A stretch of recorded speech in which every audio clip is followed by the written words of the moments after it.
All right, good morning, everyone. Thank you for coming to the event. This is the EBC Rhode Island program entitled Coastal Resilience, Non-Traditional Solutions to a Non-Traditional Problem.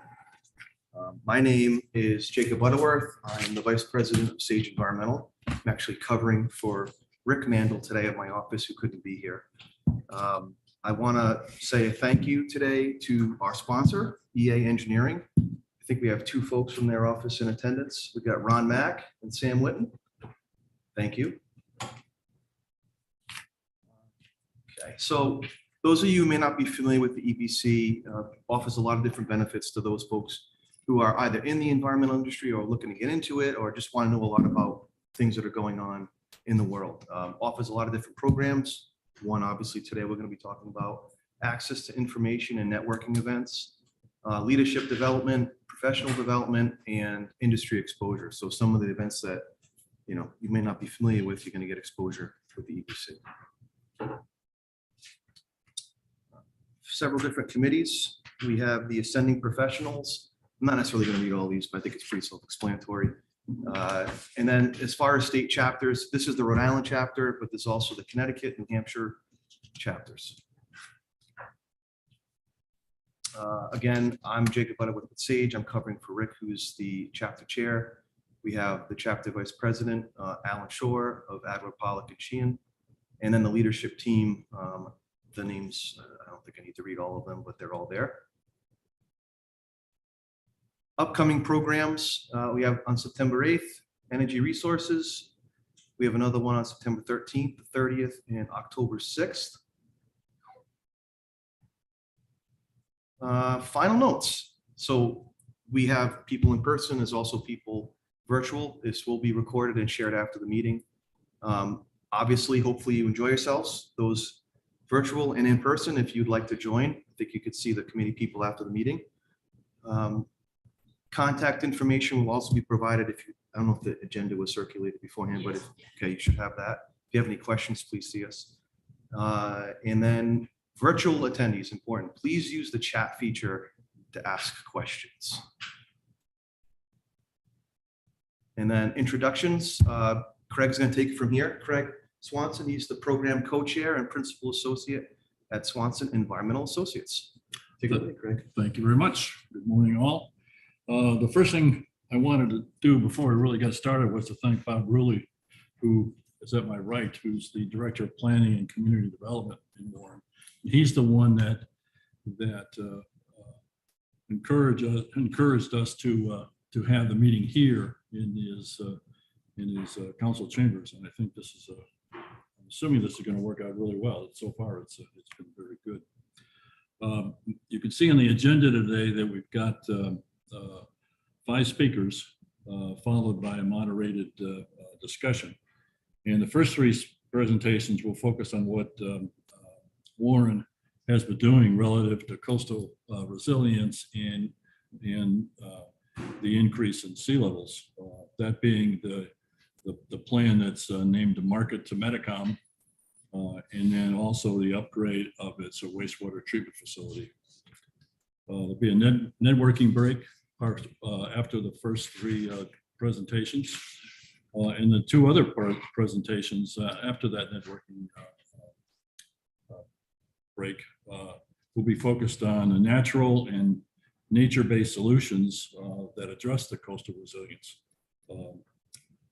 issues, and then coastal resilience funding opportunities and strategies in terms of looking at how one gets the money to actually do these projects.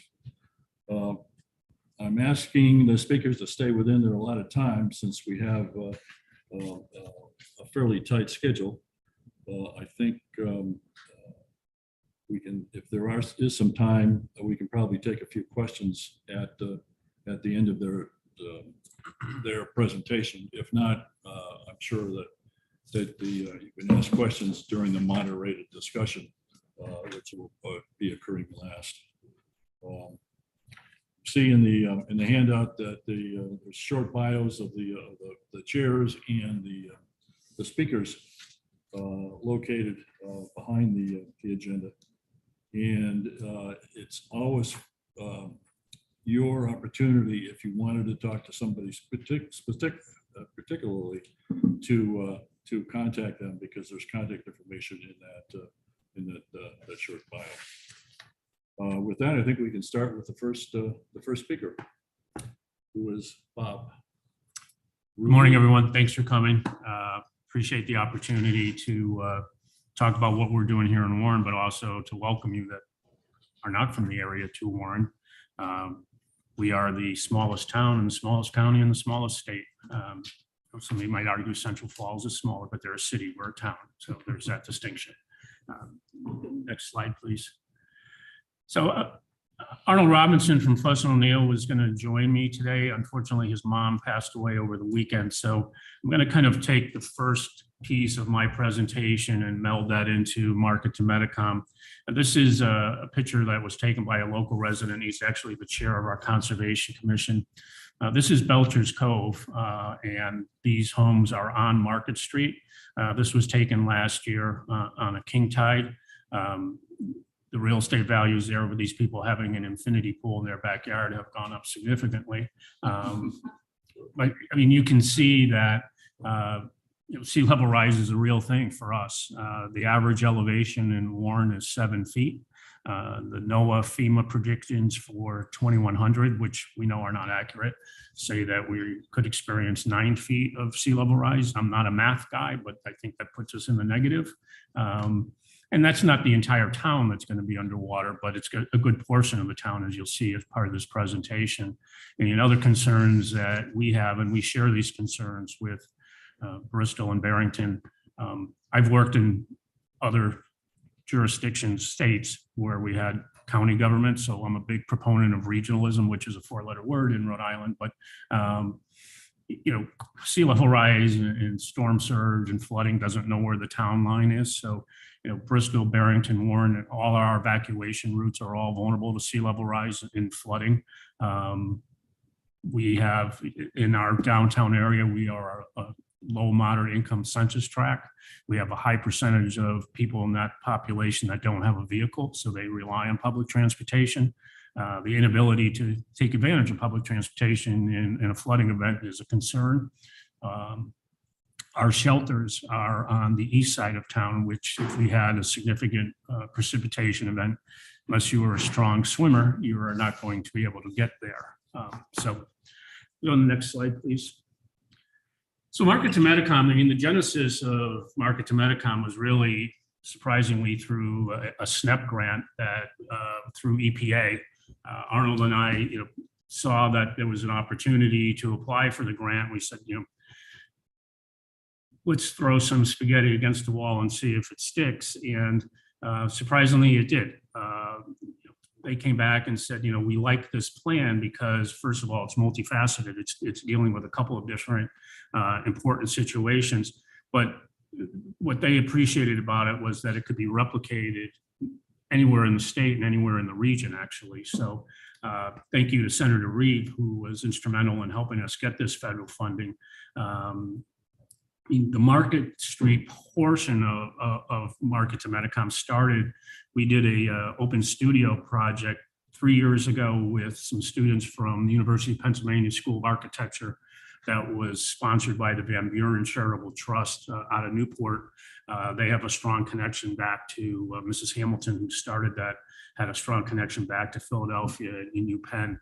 And I was walking along the bike path, the East Bay bike path with the students on a king tide, and they were looking at the homes that were adjacent to the water. And they said, what happens here when this continues to flood? And I was like, that's a really good question.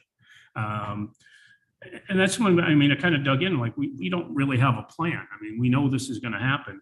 At the same time, I used to commute in from Aquidneck Island down 136 down the Medicom corridor every morning, and it hurt me because it was, I always say it represents the very best of 1950s, 1960s planning, where there wasn't any. A lot of one-story park in the front buildings. And so, it was two things that, if we were going to displace people, we just didn't want to displace them. We wanted to give them an opportunity to stay in town. So where could we potentially do development? And then also the opportunity to redevelop Medicom.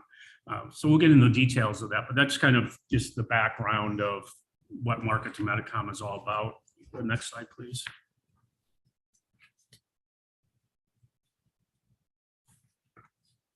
So anytime you talk about sea level rise and climate change, this group, I think, on the whole gets it. There are certain people in the population that think it's fake news or fake science and the election was stolen and things like that.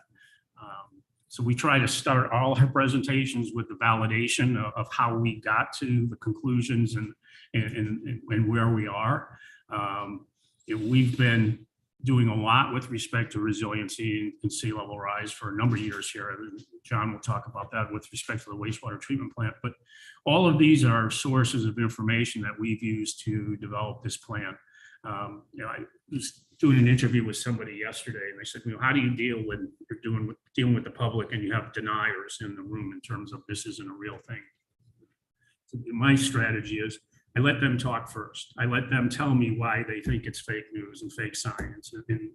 And generally, they're just pulling stuff out of the air because they can't. And then we can come back to we've used all of these tools. So even if one of them is faulty, the rest of them are probably good. So, I mean, it's a really effective strategy to kind of neutralize the conversation of people when you're talking about sea level rise and climate change. Next slide, please. So why are we doing this? Because, I mean, we know that sea level rise and climate change is a real thing. As we just saw on Monday, the frequency of these ridiculous precipitation events is increasing. We had one here last September on Child Street. We have a house that's still condemned that was completely flooded. The stormwater system was overwhelmed. As I said earlier, we're 7 feet above sea level. I mean, if we don't have a plan, then we're in real trouble. We were one of the first cohorts in the Municipal Resilience Plan program through the Infrastructure Bank and the Nature Conservancy. We just last night got our hazard mitigation and we included flood mitigation plan approved for REMA. And we've worked with URI and the Coastal Institute on a number of demonstration projects over the last several years. Worked with UPenn, as I mentioned. This past spring, we were part of what was called Envision Resilience, which was a program that Remain Nantucket did. Last year on Nantucket was underwritten by the Schmidt Family Foundation, Google money. They came to Rhode Island this spring. They worked in 6 communities. Warren was one of them. There were 6 universities. So we had students from Syracuse University School of Architecture, RISD School of Architecture, University of Rhode Island Engineering, Landscape, Architecture, and Business, Roger Williams Law students, University of Florida Film students, all looking at different aspects of climate change in Warren. They also worked in Middletown, Whitford, Providence, and Barrington. So that was a really good opportunity for us to bring in young people, young minds to kind of address this situation. I mean, I learned quite a bit from it in terms of talking about climate change, as I said. I mean, I think one of the frustrations I have is how the messaging is. I mean, it's hard to get people to focus on it. If you're telling people that their home is going to be subject to a buyout, I mean, they're obviously in a defensive mode, but as a municipality, if we don't plan, then we're going to be criticized. So government does not move fast. We know that. So our position is to be more proactive than reactive. And it's a slow process because we have to educate people and we have to get them to that safe harbor to even have the conversation about what the impacts of this is going to be. The next slide, please. So the Market Street area is not far from here. It's within walking distance. It's about 184 acres. We've got 400 buildings, 700 housing units, 30 businesses. The majority of that population, as I mentioned earlier, are renters. And as I said, it's a low moderate income census tract. I had a URI grad student a couple of years ago, did over 100 maps of this area for me. But one of the interesting things that he did was property ownership. Half of the properties in this area are not owner occupied. And half of that half are not residents of Rhode Island. So that's a concern for us. And I was just reading something yesterday on the number of people in Rhode Island that are not continuing with flood insurance because premiums went up. One thing we understand about this area is there's a lot of intergenerational ownership. Alex Kuffner did an article on our efforts in Warren last fall, and that was on a Sunday and a Monday. Monday was Columbus Day, and on Tuesday I had people with pitchforks and torches outside my office because I devalued their property by talking about what we were doing. But what it told me was that none of these people had recently done any kind of institutional financing because they didn't get the shock of what a flood insurance premium would be. And they're not at 7 feet above sea level. They're at about a half a foot. So we see that quite often now, even with the building official's office. People are coming in, their grandmother or grandfather, their parents owned a house for a number of years. Now they want to renovate it. And the price of the renovation is exceeding 50% of what the value is. And they're made aware that they have to flood proof the house. No idea. So the education piece about the impacts of sea level rise and climate change, I mean, it's a tough task, but I mean, it's something that we've been working on now for 2.5 years and we'll continue to work on. Next slide, please. So this is what the area looked like in late 30s. These were predominantly mill homes. We had 3 large mills in town. This was kind of a central location that people could walk to any of those 3. I mean, if you reflect back on the first picture, you can see that the water has encroached quite significantly from this picture in 1939 to what we saw in 2021. Next slide, please. This was taken last October, again, from a drone. I call your attention to the bottom left. That is now Rhode Island Energy, was National Grid substation that serves the majority of the East Bay.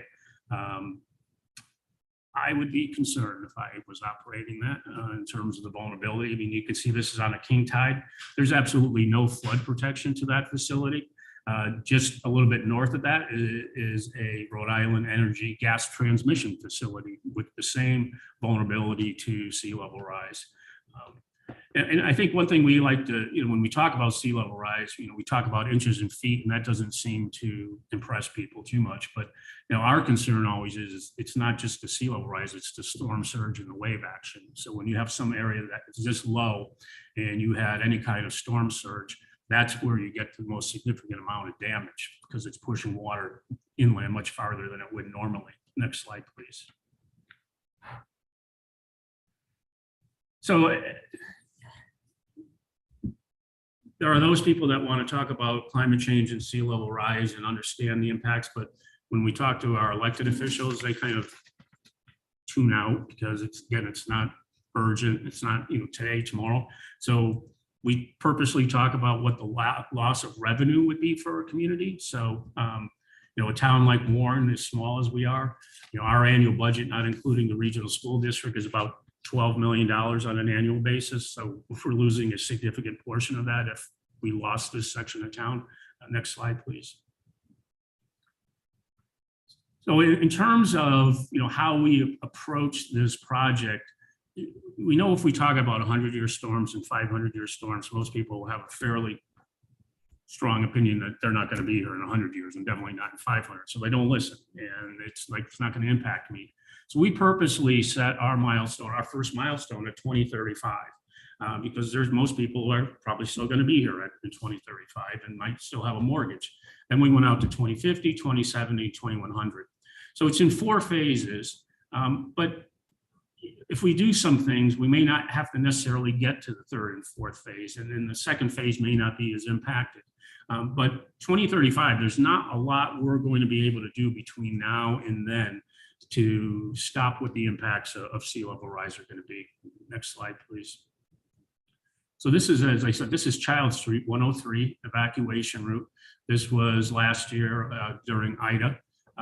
That is not a boat, that's a Prius. That is in the location that a house right outside of the picture had so much flooding that the entire basement was filled. I mean, it was filled with water to the 1st floor.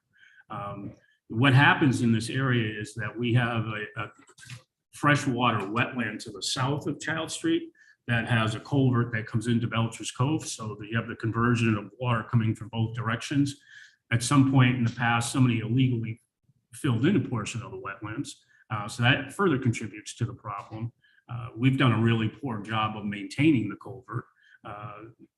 The culvert underneath Market Street is insufficient into size, so we're looking at, how can, one of the things we're trying to do is, okay, so on the inland wetlands, what can we do? So we've applied for, it looks like we're going to get a NRCS grant through USDA for up to $7 million to address the inland wetland problem. That's going to go a long way to take care of the burden on the stormwater system that we have, but it's not going to stop the sea level rise issue. Next slide, please. So we look at what if we do nothing and what if we do something. So if we do nothing, we know that based on the NOAA projections, we're going to see a foot of sea level rise by 2035, 3 feet by 2050, another 6 by 2070. And we've already talked about the increased frequency of these high precipitation events. Next slide. Again, this is looking at a 100-year storm and then looking at a 100-year storm with storm surge. You can see that this area is fairly well inundated. Next slide, please. So 2035, what happens if we do nothing? And this is not exact. It could be 2030, it could be 2040, but it just to put things in perspective, based on all the available information, we know that we're going to have 58 properties flooded. We're going to have 31 buildings flooded. We're going to lose 57 housing units and 86 residents displaced. That doesn't seem like a lot, but it is for a community that has just over 10,000 people in population. These are last year's numbers in terms of lost revenue from property taxes and then what the building loss cost is. My bigger concern is not this total property loss. My concern is the repetitive loss that we might experience prior to this. And one thing, two groups that we see missing from the table when we're talking about climate change and resiliency are lenders and the insurance companies. I mean, insurance companies nationally are starting to talk about it. Lenders are still lending money as long as people can get flood insurance. Our concern is where you have a lot of properties that have no debt on them now, that if they were flooded or a repetitive loss, that they couldn't get insurance anymore, that they might just walk. And then we as a municipality have the responsibility of cleaning up that property, demolishing it. But I also worry about what's in the basement of those homes. I mean, people have all kinds of funky things that stay down there, and so. I mean, there's an environmental concern. Senator Whitehouse has mentioned this in several speeches that he's given. It's like at some point, people will start paying attention when lenders stop lending and insurance companies stop insuring. That's when people will get the message that this is a real problem. Next slide, please.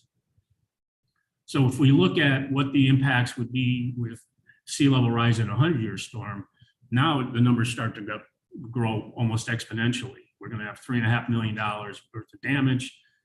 Loss of business revenue is 5.4 million. So the impacts for just that storm, one storm, is almost $9 million. For a town like our small, we would be bankrupt. Next slide, please.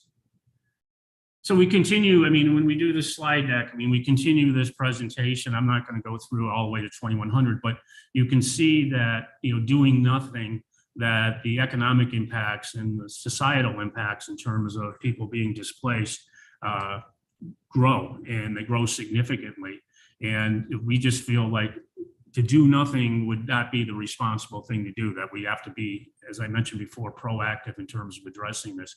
And sadly, we have to break it down to the economics for people to understand what the impact of this is going to be. Next slide, please. You get the idea. I don't have to go through these in every detail, but the problem gets worse if you do nothing. Next slide, please.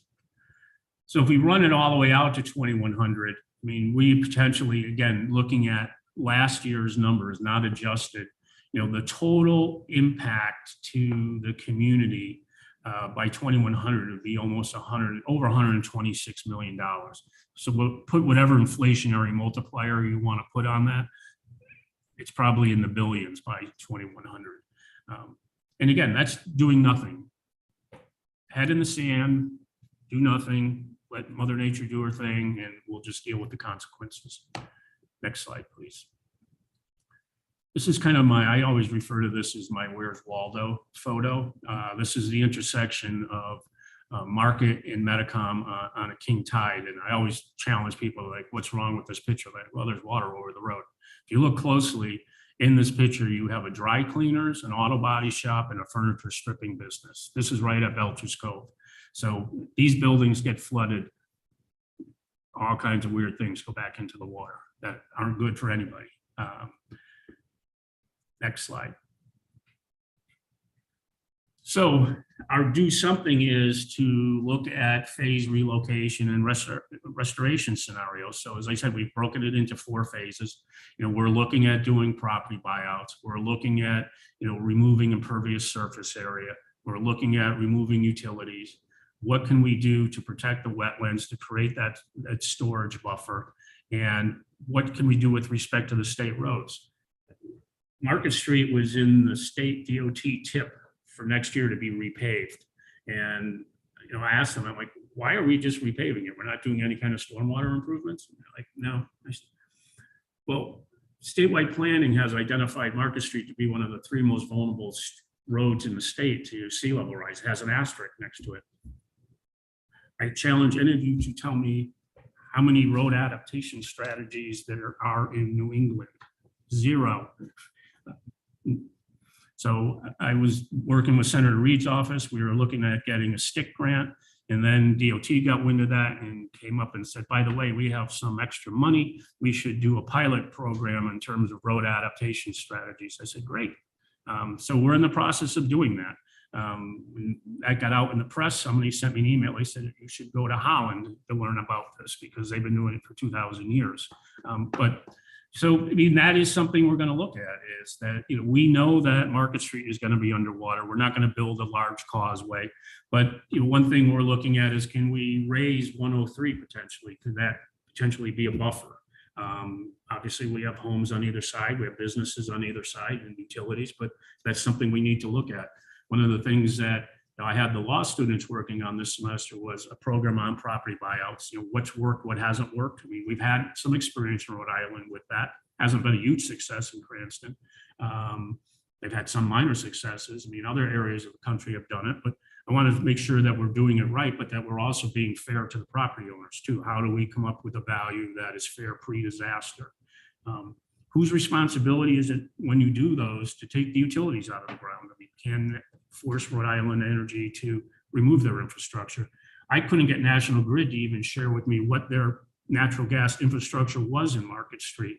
A few years ago, we, on the opposite side of Jamie's Park, which is a filled landfill, we had a road collapse after having some water connections done.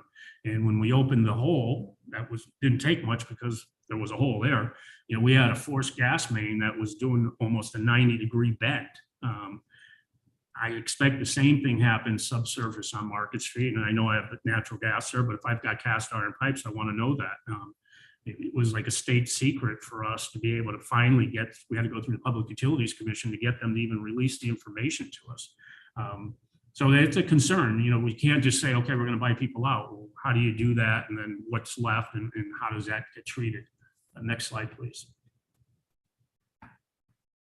So again, if looking at what we know is going to happen in 2035, it will cost us more than this, but we're looking at about $15 million to do property buyouts in this area in the first phase. Next slide. Moving to the second phase, another almost $25 million. Next. And then again, running it all the way out to 2100. So we're looking at $138 million. As I said, it will be $1 billion by then if we did this all 4 phases. Next slide, please.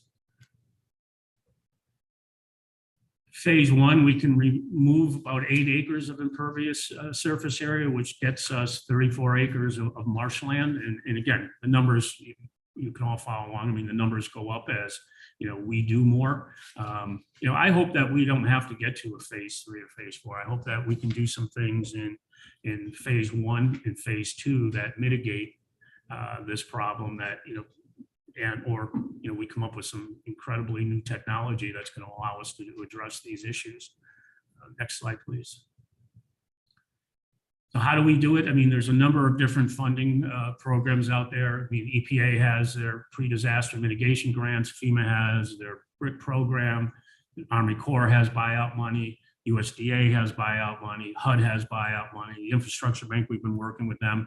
And then we're on Market Street. On Metacom, we're introducing tax increment financing. So, I mean, there's an opportunity for the town to be at the table with, skin in the game in terms of being able to contribute to a property buyout fund.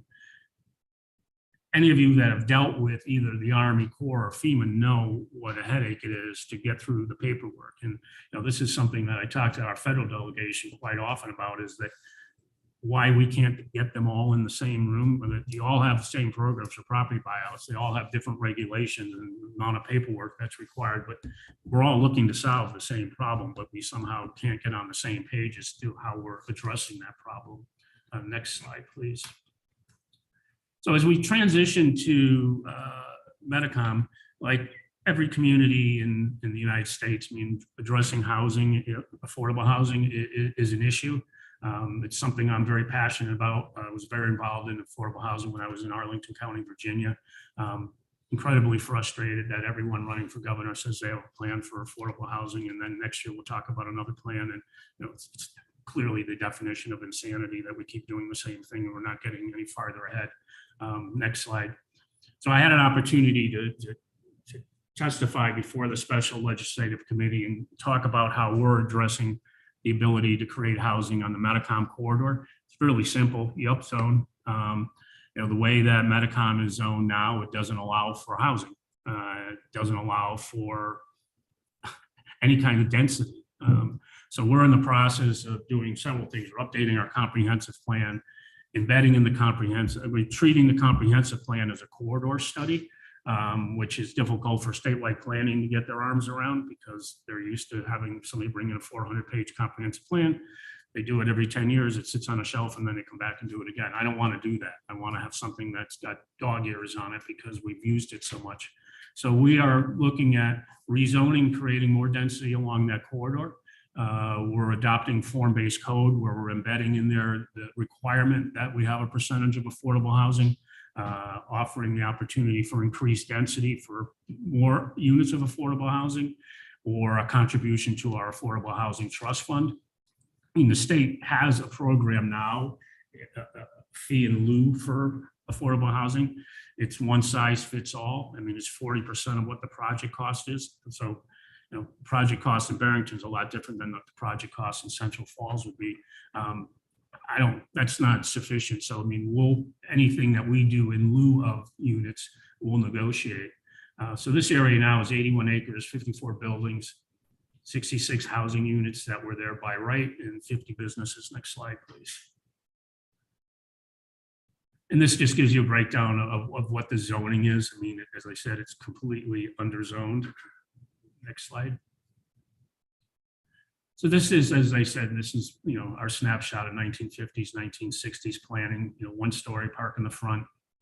The centerpiece of this whole initiative is the Ocean State Job Lot Plaza. Next slide, please. It's an 8-acre site, largely paved.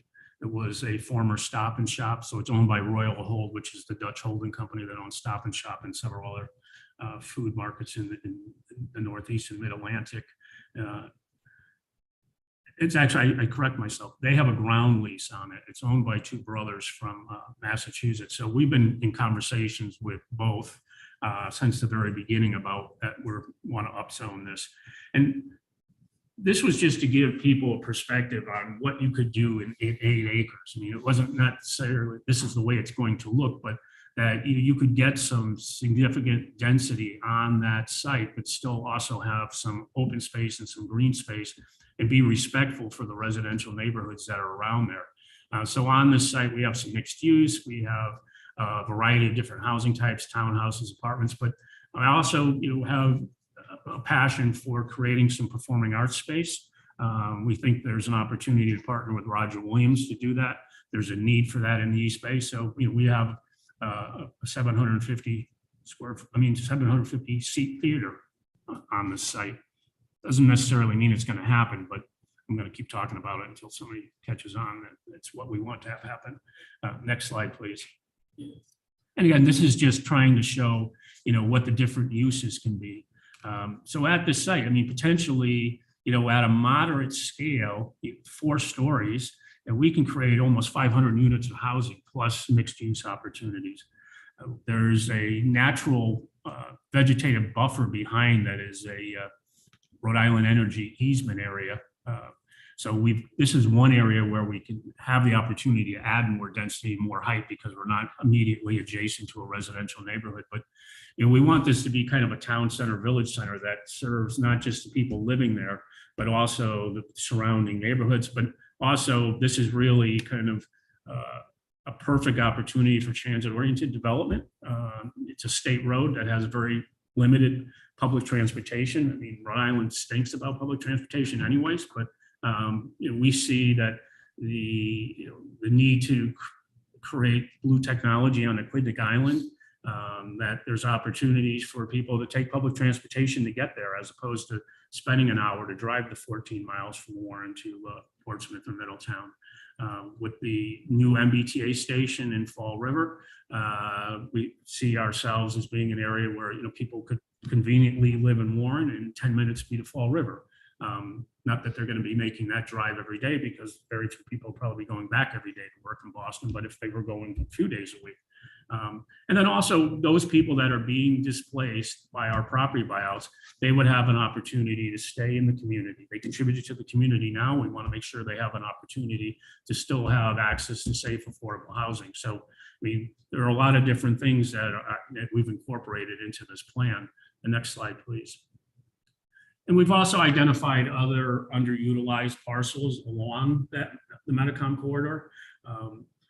In my past life, I headed up an initiative in Arlington called the Columbia Pike Initiative, where, brilliant as people think I am coming up with this, I already did this once before. So the form-based code I wrote now is something that I wrote over 20 years ago.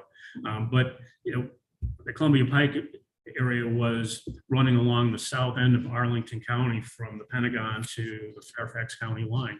It was completely underutilized, and now they get projects, really sophisticated projects, approved in less than a year. The form-based code is really an expedited approval process. The community gets what they want, developers get a predictable way forward.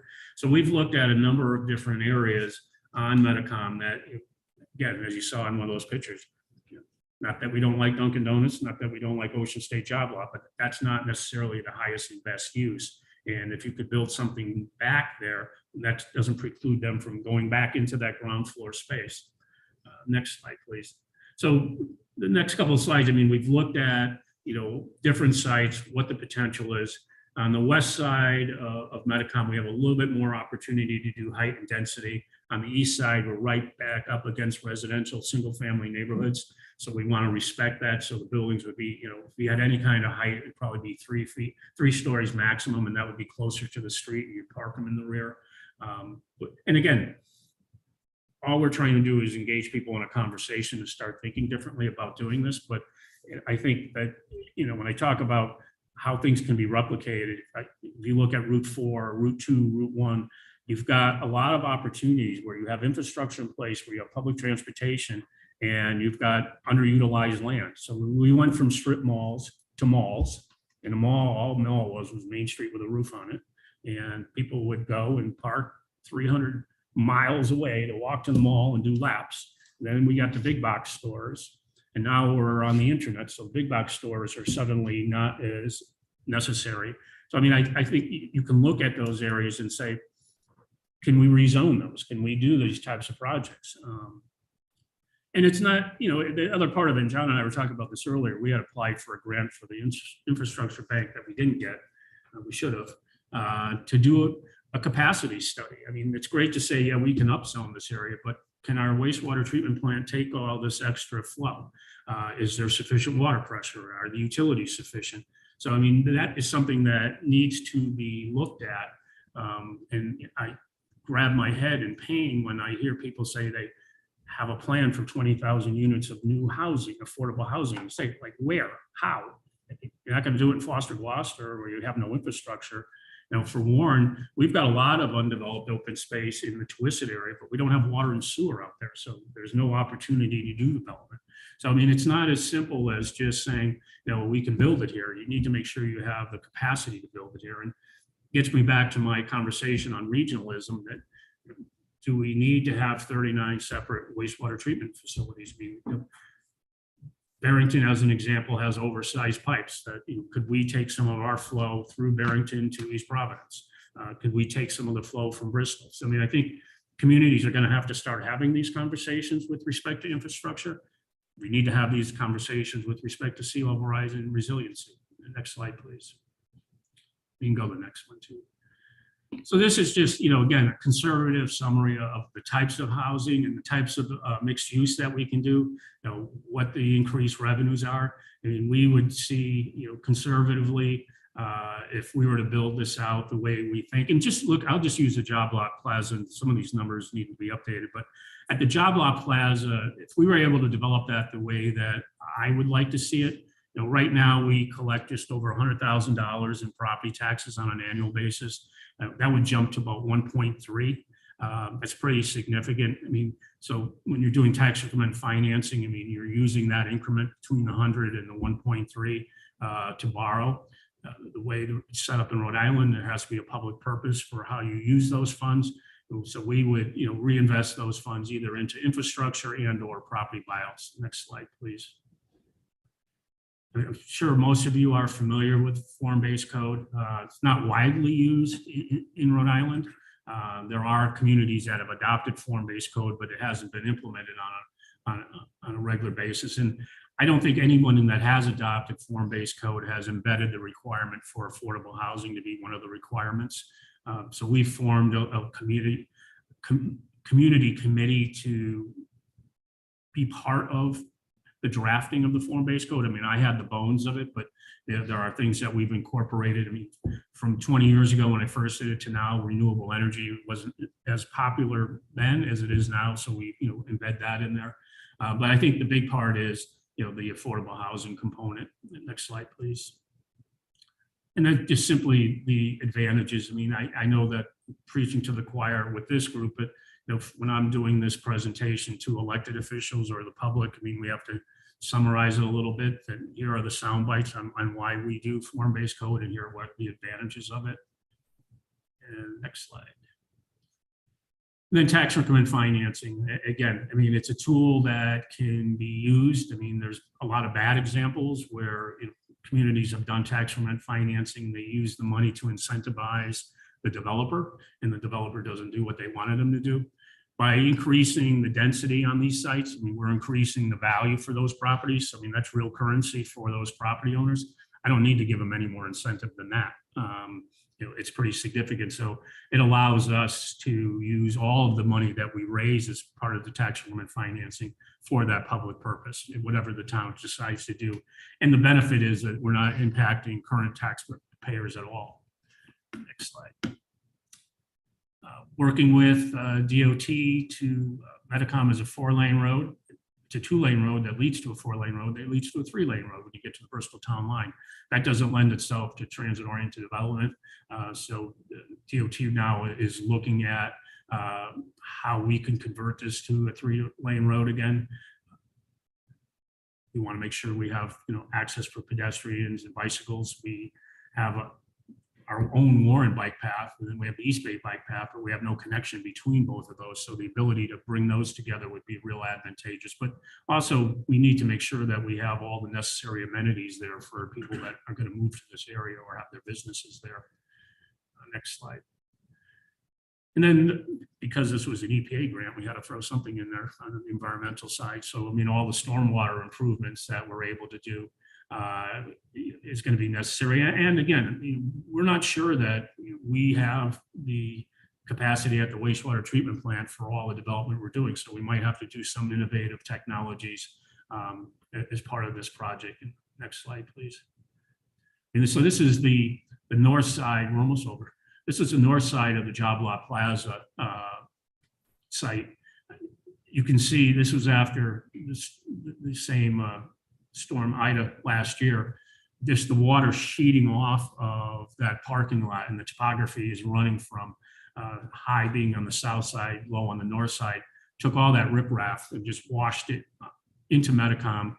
Water Rower, who is a manufacturer with a fairly new facility, experienced some flooding, and that was all sheet water coming off of this parking lot. So, you know, it's something that we definitely need to address, and we could through this project. Next slide. And if this wasn't enough for you, you can certainly go to our website. We've got every Zoom meeting we've done and lots of other information with respect to the project. We add to it on a regular basis. And I thank you for your indulgence. 5 minutes before next presenter. That was good. I thought I was running out of time. So does anyone from the audience have?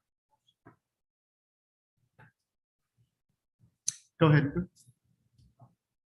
So where do you stand right now? This all sounds like a great plan. A lot of plans. What about the state? Is there funding from the state? Is anybody really moving ahead with this? Yeah, I mean, we are for sure. I mean, we've had really good support from the federal delegation. I think one of my biggest frustrations is that the lack of engagement from the state.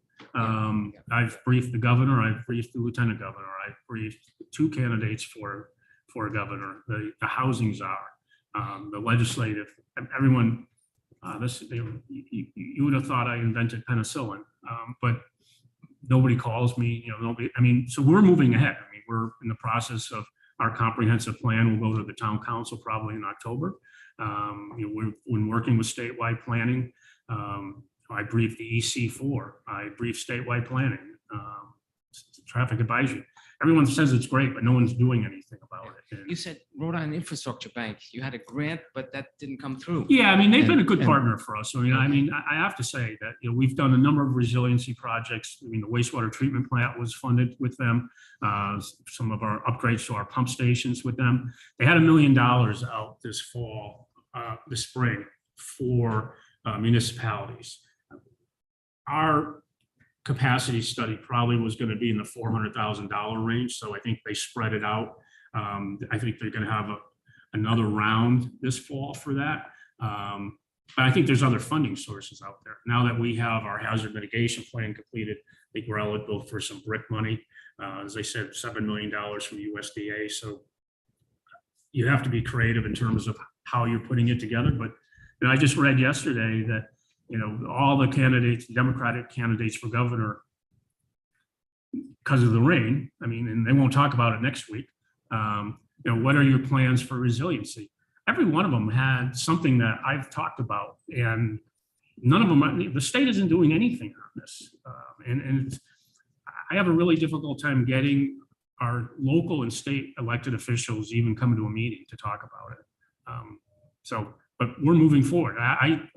Once a week, I talk nationally about what we're doing. And when I have an opportunity to be with a group like this, you all get it. But other people don't. So, I mean, it's a little bit frustrating. I mean, I would say that the most difficult part of this and the disappointment for me is that I'm not as effective, I guess, on the messaging as I think I should be. And one of the interesting things coming out of having the students work with us this spring was the RISD students, you know, took a different approach in terms of how they did their storytelling, and they had line drawings and watercolors, and people reacted to that. They got that. And I said, well, you know, maybe we use art a little bit more to try to communicate that.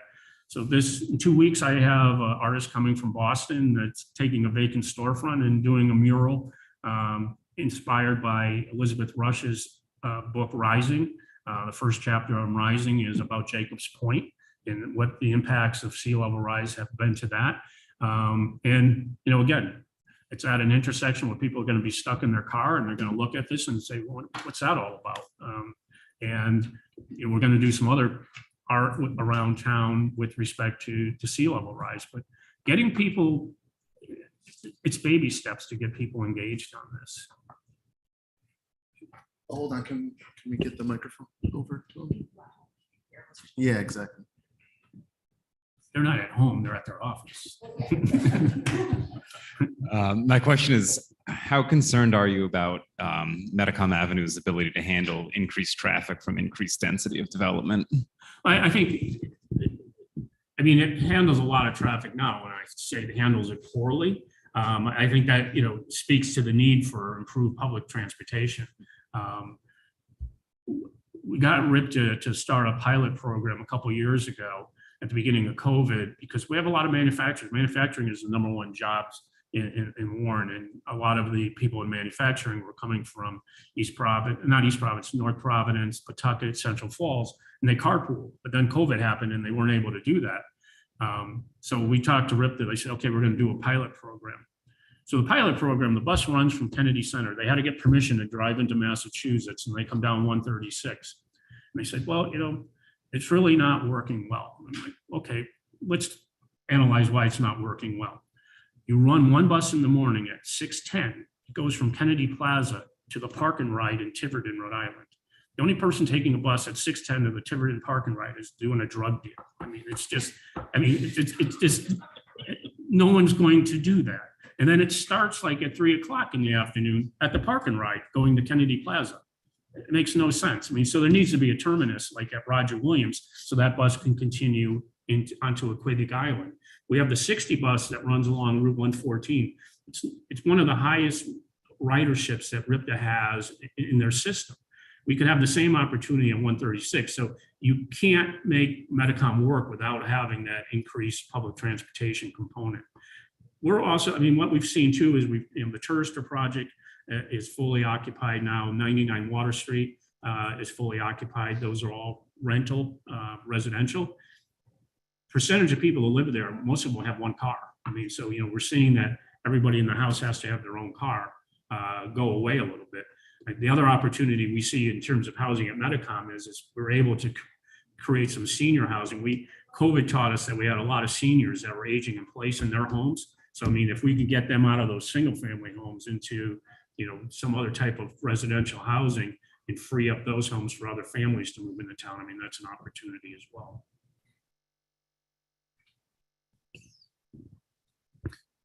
Good to move on. All right, Craig. Okay, we'll move along to the next speaker, which will be John Hemlin, talking about the wastewater treatment facility upgrades.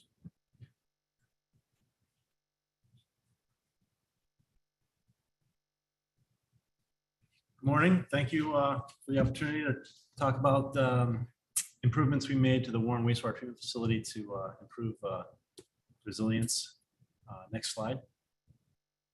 So just some background on basically main purposes for the project.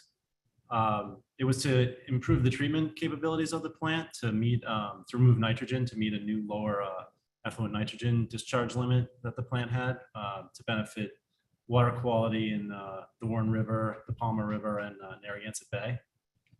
Second goal was increase the reliability of the plant. Most of the equipment was early 80s vintage, so almost 40 years old, kind of beyond its useful life. So we replaced a lot of the equipment.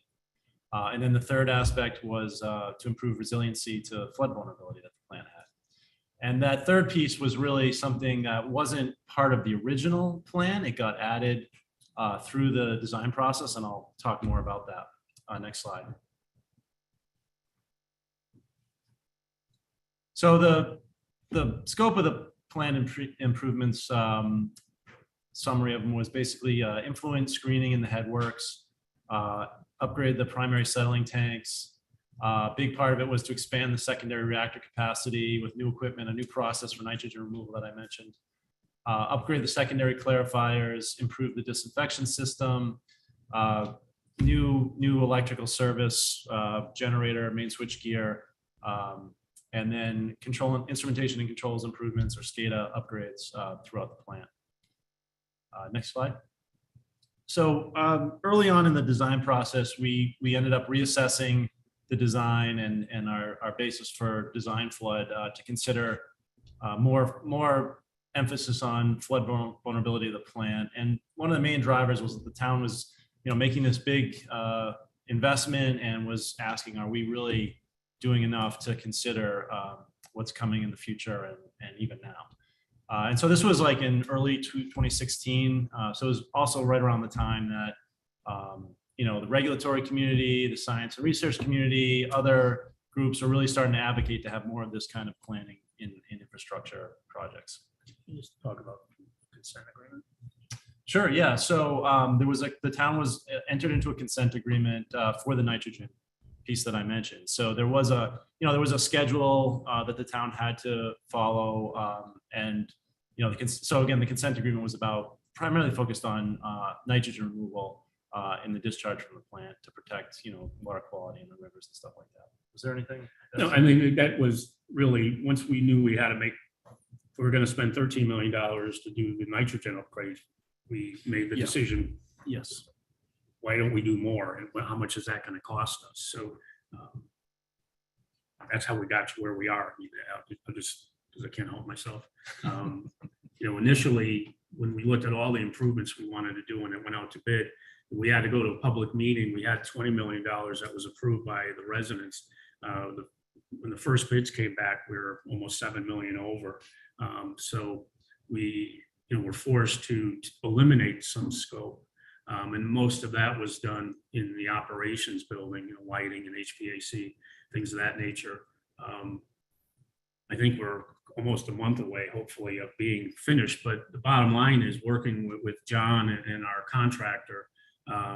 We actually brought the project in almost $3 million under budget, under the 20. So we're able to add in a lot of the scope.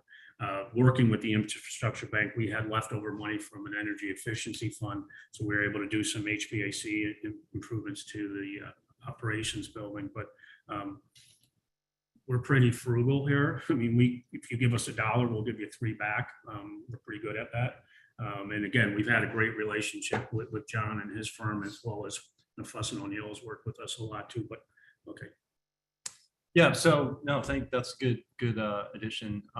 And so to kind of work on reassessing the design flood elevation, the town and Woodard and Curran worked with Rhode Island Department of Environmental Management, Coastal Resources Management Council to establish design flood conditions for the project that were more representative of where things were headed. And I believe the town of Warren was the first community in Rhode Island to do this type of planning on a wastewater treatment project. So that collaboration with DEM and CRMC, we looked at several, a lot of things, but just a list of kind of the resources is very similar actually to the list that you had, Bob, previously. One of the guiding things was New England Interstate Water Pollution Control Commission. They have a document, TR16 guidelines. And if folks aren't, just kind of a sidebar. So the TR16 document is really one of the main publications that engineers and regulators go to for guidance on wastewater treatment facility design standards and things like that. So that TR16 document had actually also been updated in early 2016 or spring of 2016 with the recognition that severe storm events were becoming more frequent and more powerful, and so TR16 was updated at that same time. So we use that as a reference. The federal flood risk management standard we considered and was part of the evaluation. Of course, FEMA flood elevation was kind of the base flood that we had started with, and so that was also considered. The flood insurance rate maps, and there was actually 2014 flood insurance study of the Warren River. We also looked at North Atlantic Coast Comprehensive Study, and I'll talk about that in more detail. That really became the main basis moving forward versus the FEMA flood elevation as we got into the design and reevaluating the design. Storm Tools was kind of in its early stages at that time, and so we considered that as well. And then sea level rise projections from NOAA. Next slide, please. So just more on the North Atlantic Coast Comprehensive Study. It was a 2-year study by the Army Corps of Engineers to address coastal storm and flood risk. Looked at areas that had been affected by Hurricane Sandy in the Northeast. It included a hydrodynamic model based on synthetic tropical storms. There were 1,000 grid locations in the Rhode Island area. There happened to be one that was within a half mile of the Warren wastewater treatment facility. So conveniently that was there. And that's that's really what we used as the underlying, storm event for our design flight for the design. So, this NAC study fit well with, what TR16's guidance was. It fit well with the federal flood risk management guidance, and it also, resulted in a higher flood elevation than what we were originally using with FEMA. Next slide. So then once we had this new design elevation, how did it affect the design of the improvements going forward from there? So it was more nuanced than this, but just kind of in general, new structures that were planned was pretty straightforward. Just we'll design them to be above that flood elevation. With existing structures and systems, that's where it gets a little more complicated. It was actually, and at the Warren plant, the existing tanks weren't too much of a problem. Most of them were either above that flood elevation or could be easily modified to make them resilient to that new flood elevation. It was really existing buildings, buildings versus tanks, as well as a lot of like below ground galleries where piping equipment resided. So that last bullet, those buildings and galleries were really the biggest challenge for the Warren wastewater facility. So in looking at that, we collaborated with DEM and used the TR16 guidance as guidance, and performed a cost benefit approach for selecting the adaptation measures that were designed. So next slide, please. And so what that basically boiled down to is we looked at two alternatives. We looked at a base case alternative, which was to protect critical equipment in the facility and let some of those galleries flood. That was one alternative. And then the second alternative was to keep the water out of those galleries and out of those buildings, with flood doors and flood barriers and things like that, just completely keep the water out of the structures. And so that became a structural analysis exercise to look at, okay, could those structures would they float? Would they be buoyant? It turned out they really weren't, which was good. But could they withhold all the weight of that additional water, on the horizontal slabs, the vertical walls? So we did some structural analysis, structural modeling. That's an image of one of the structure model outputs.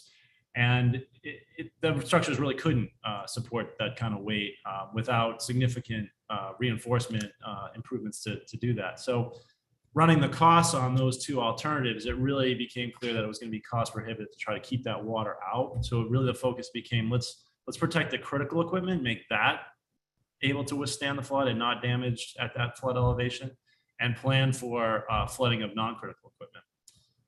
So next slide. So what that worked out to be, this is a site plan of the treatment facility. And I have some photos on the next slide that I'll get to, but to describe, what those improvements were that were, the critical improvements. So, just to kind of orient, on the top of the slide is the Warren River. So that's the west side of the site. The right-hand side, which is the north side of the site, is the operations building. The east side, which is the bottom of the site, is Water Street, and then the south side is the left side. So starting down in that lower left corner, you can see there's a note that says above flood elevation. So those were the two new structures, or primarily the two new structures that were part of the design. The one on the left is the new reactors that was getting at the nitrogen removal. So that was built well above the flood elevation. To the right, next to the circular secondary clarifier there, that's a significant concrete structure that is obviously above that design flood elevation, and that's what houses the generator, the main switchgear, transformer, all the main electrical feed to the plant is up above flood elevation with that structure. Another critical piece of the plant that was upgraded, if you look on the top left corner of the site, it says submersible pumps. So what that arrow is pointing to is a part of the plant called the intermediate pump station. And that was really critical pump station to maintaining forward flow through the plant. What happens is flow comes into the plant by gravity, flows through the primary treatment system by gravity, and then it's pumped up to the secondary system where it then flows through the secondary system by gravity and then out disinfection and then out discharge into the Warren River. So that pump station, in order to maintain forward flow, is below grade, really was very vulnerable. So we put in what's called dry pit submersible pumps. So these are new pumps that have the ability to be completely submerged. I mean, normally that the area they're in is not, it's a dry gallery. But if it were flooded, those pumps would not, there'd be no effect to them. They would just keep going and maintain forward flow through the plant. Some other critical equipment, there's a note on the bottom right-hand side says raised collector drive. So those three rectangular structures that are being pointed to, as well as the circular structures that are a little further to the left, are the clarifiers. So the rectangular ones are the primary clarifiers, the circular ones are the secondary clarifiers. Those tanks would all go below the flood elevation, but they have, what was critical is the electrical motor drives that turn the sludge collection equipment. That was the piece that was really vulnerable. So we raised all of those collector drive motors on both the primary and the secondary clarifiers up above the flood elevation. For the disinfection system, there's a mixer that was vulnerable, so that got replaced with a submersible mixer that could go underwater. And then wasn't really a necessarily critical to the process, but definitely an important and costly piece of equipment in the operations building. Was the sludge. When the sludge is collected, it then has to be disposed of, and to efficiently dispose of it, the sludge gets dewatered in a piece of equipment called a rotary drum thickener. So that was the original rotary drum thickener was in the basement of the operations building, very vulnerable to flooding. That rotary drum thickener got upgraded to a new unit, and that was placed on the second story of the operations building. So it would be also above that flood elevation. And then there's a motor control center that's a new motor control center also up on that second story. So that's well above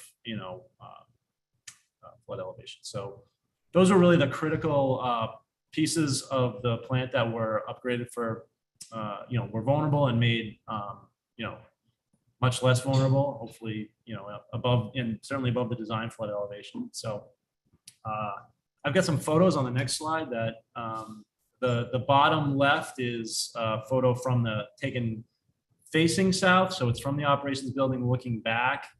In the foreground on the left, you can kind of see one of the, actually right where that, just a little bit to the left of that pointer.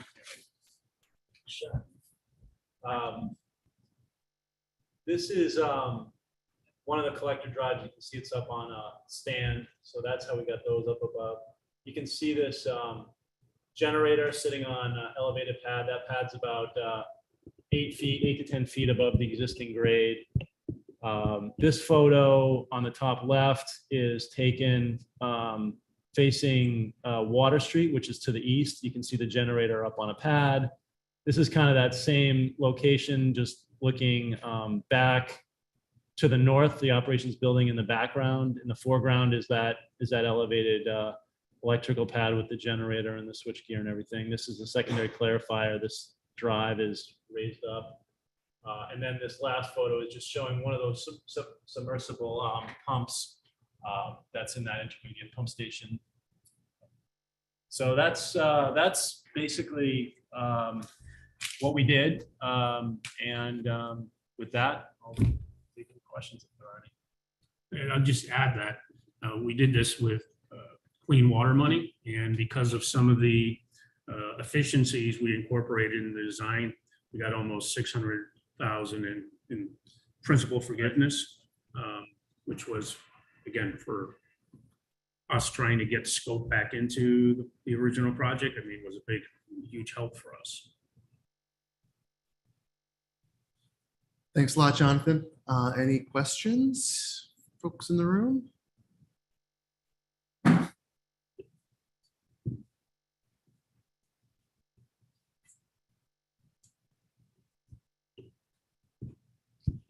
You mentioned that when you did the initial assessment of whether the infrastructure could handle the force of the water.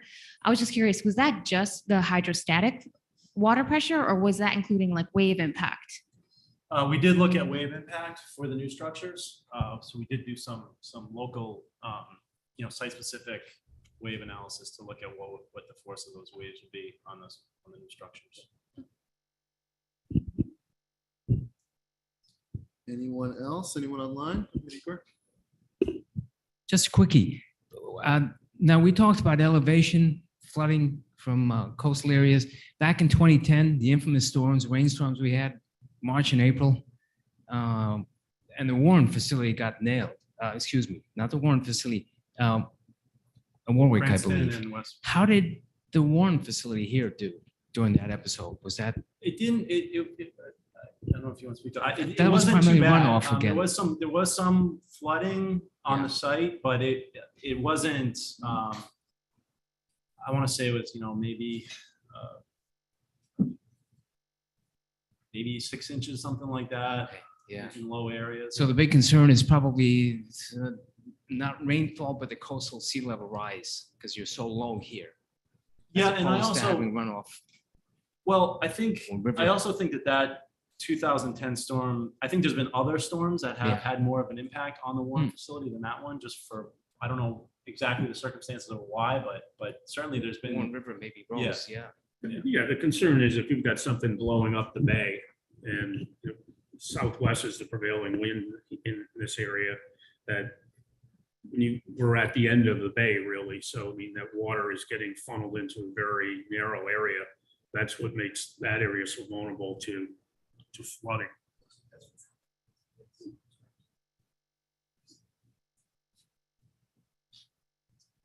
Should we take a break?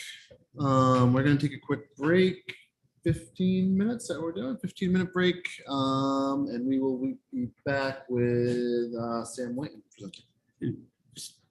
FYI, there are restrooms behind us. It says employee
Okay, the next speaker is going to be Sam Witten from EA Engineering, talking about the nature and nature use for developing coastal resilience. It's engineering with nature, state of the practice. Thanks, Craig.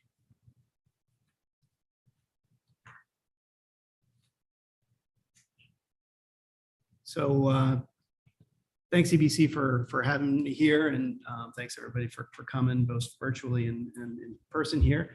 I had to get a picture of board member Ron Mack on the cover just to torture him a little bit, but talking today about the Army Corps' Engineering with Nature program a little bit and nature-based solutions, and really kind of where things stand with that practice line. And again, this is I'll go through kind of some kind of ground rules as far as what the presentation is and is not, and where these types of services are appropriate and kind of where they're not as well. But next slide, please. Just real quick, EA is located locally here in Warwick, about 600 plus people across the US, 100% environmental focus, engineers, scientists, and geologists, just as an intro. Next slide, please. So presentation will really focus a lot on issues related to design and construction rather than planning. There are an awful lot of planning level documents related to nature-based solutions out there right now, but there's really kind of a pretty big gap between planning and implementation. A lot of good ideas, a lot of thoughts about how nature-based solutions can be utilized to help reduce impacts to coastal receptors. But when you start to dig into some of those issues, sometimes they fall apart. Not to say that the planning is not appropriate, but again, this is an emerging science and technology, and we're learning an awful lot as things start to get scaled up, primarily due to the fact that there's funding behind some of these types of projects. And another thing I wanted to have folks keep in mind is that we're talking about landscape level nature-based solutions, not necessarily 100 linear feet of living shoreline. Again, not to say that that's not important. It most certainly is, especially when done in the larger context, with numerous residential homes and whatnot, employing these tactics. But we're talking about kind of larger landscape level use of nature-based features. As I said before, efforts at the local level are very critical, but there's still a lot that we're learning about overall processes, education. There aren't a lot of programs within universities that specifically look at the engineering and science and deployment of these features. And that's starting to take on a little bit more importance across the US and here in Rhode Island as well, obviously. And then it was mentioned, as was mentioned earlier today, earlier this morning, nature-based solutions are part of a larger strategy. I think, Bob had mentioned that that the wetland restoration, wetland creation is part of a much larger kind of focus. And you can see that in the figure here on the bottom. But these types of solutions are not meant to be employed as individual standalone strategies. They can be, of course, but again, the efficacy of these features aren't necessarily going to completely eliminate any kind of flooding or damage that might occur, to critical facilities. So definitely take that into consideration, and definitely don't think of these as a standalone solution to any sort of resilience issues. Next slide, please.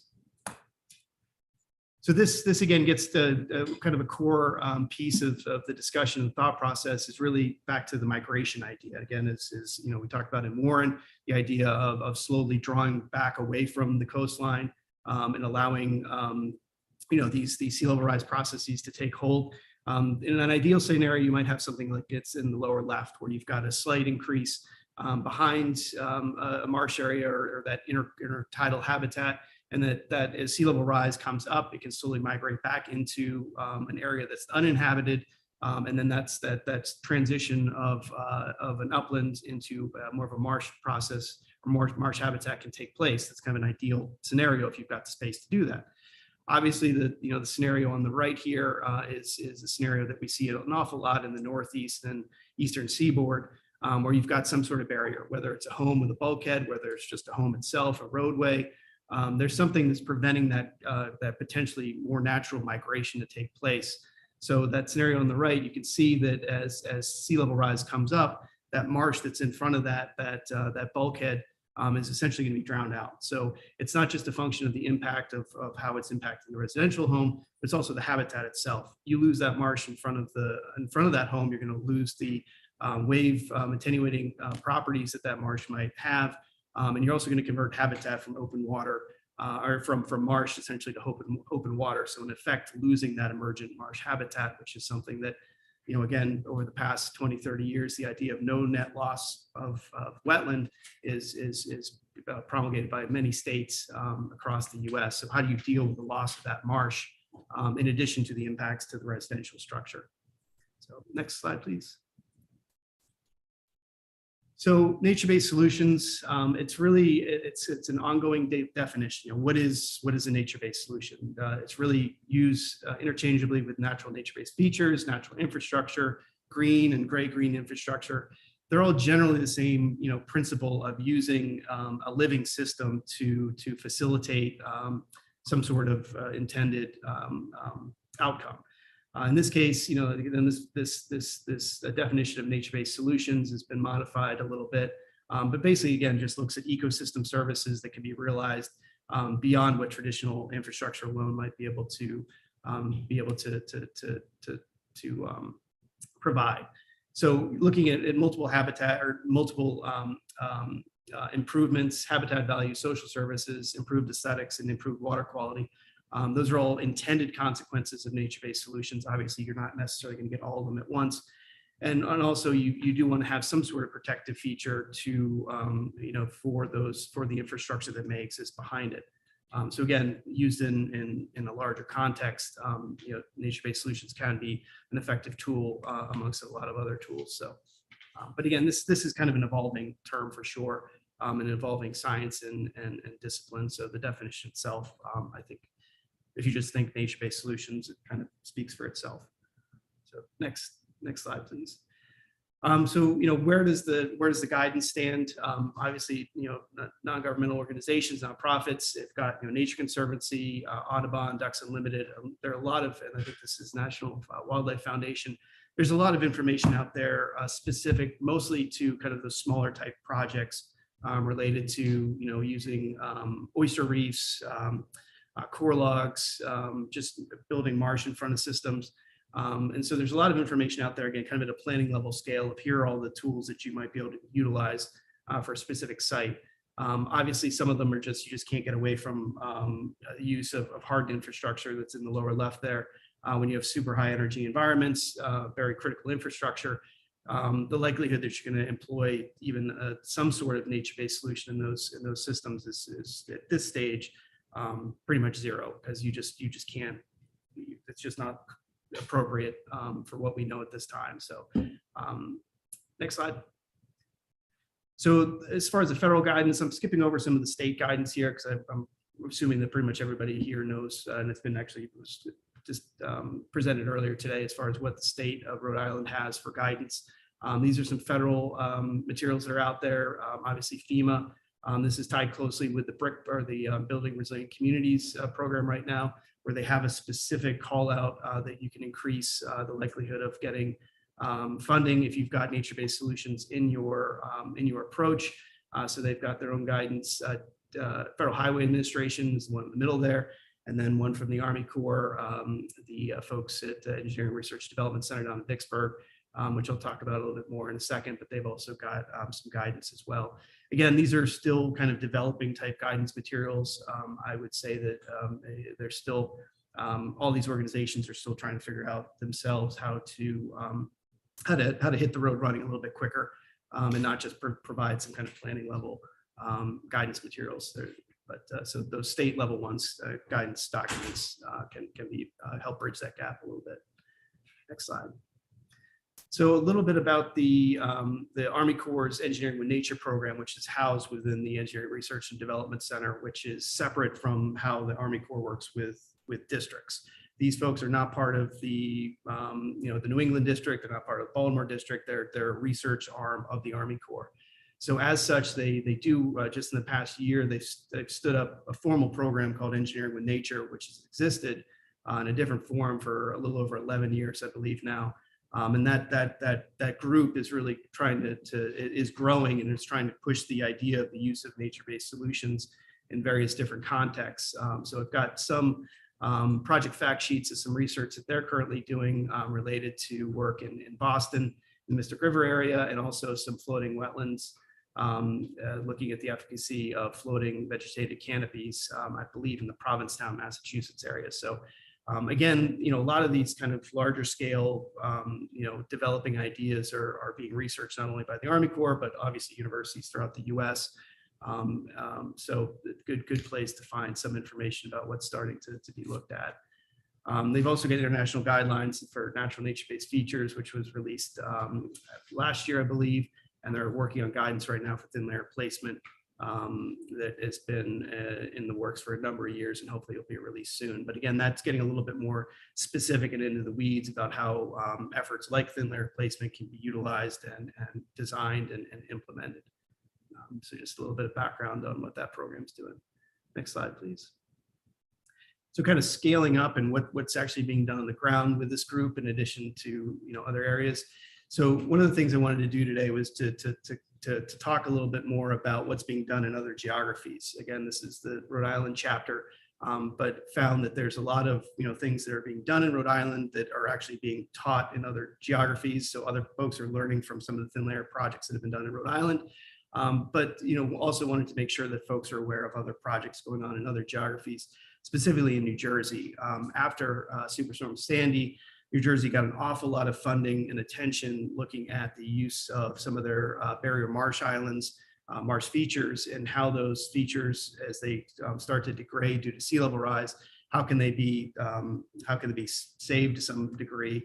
And so this is a living laboratory that the Corps has set up along with Philadelphia District and the Wetlands Institute, which is a local nonprofit. But you can see in the right-hand corner there, it's basically taking dredge material and spreading it out on a marsh, which has partially succumbed to sea level rise, and trying to figure out what is the best way to create habitat value and also start to look at how to keep that marsh from succumbing to sea level rise and essentially converting to open water. So there's a lot of really good work, a lot of interesting information that's coming out of this process. Because again, each geography is different. Rhode Island knows how to, is working out how to do it in South County to some degree.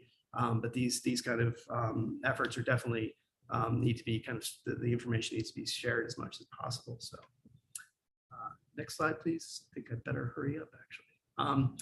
So we've got here some other federal agencies and other universities that are looking at the same kind of idea, looking at reuse of dredge material on a landscape level scale. This project is specifically working in North Carolina and Florida, but developing guidance that's not just for the Army Corps or the users of Corps products, but also this is meant for nonprofits, state and local entities. And again, this project is learning from some of the efforts that have been done in Rhode Island, Connecticut, and elsewhere. So next slide.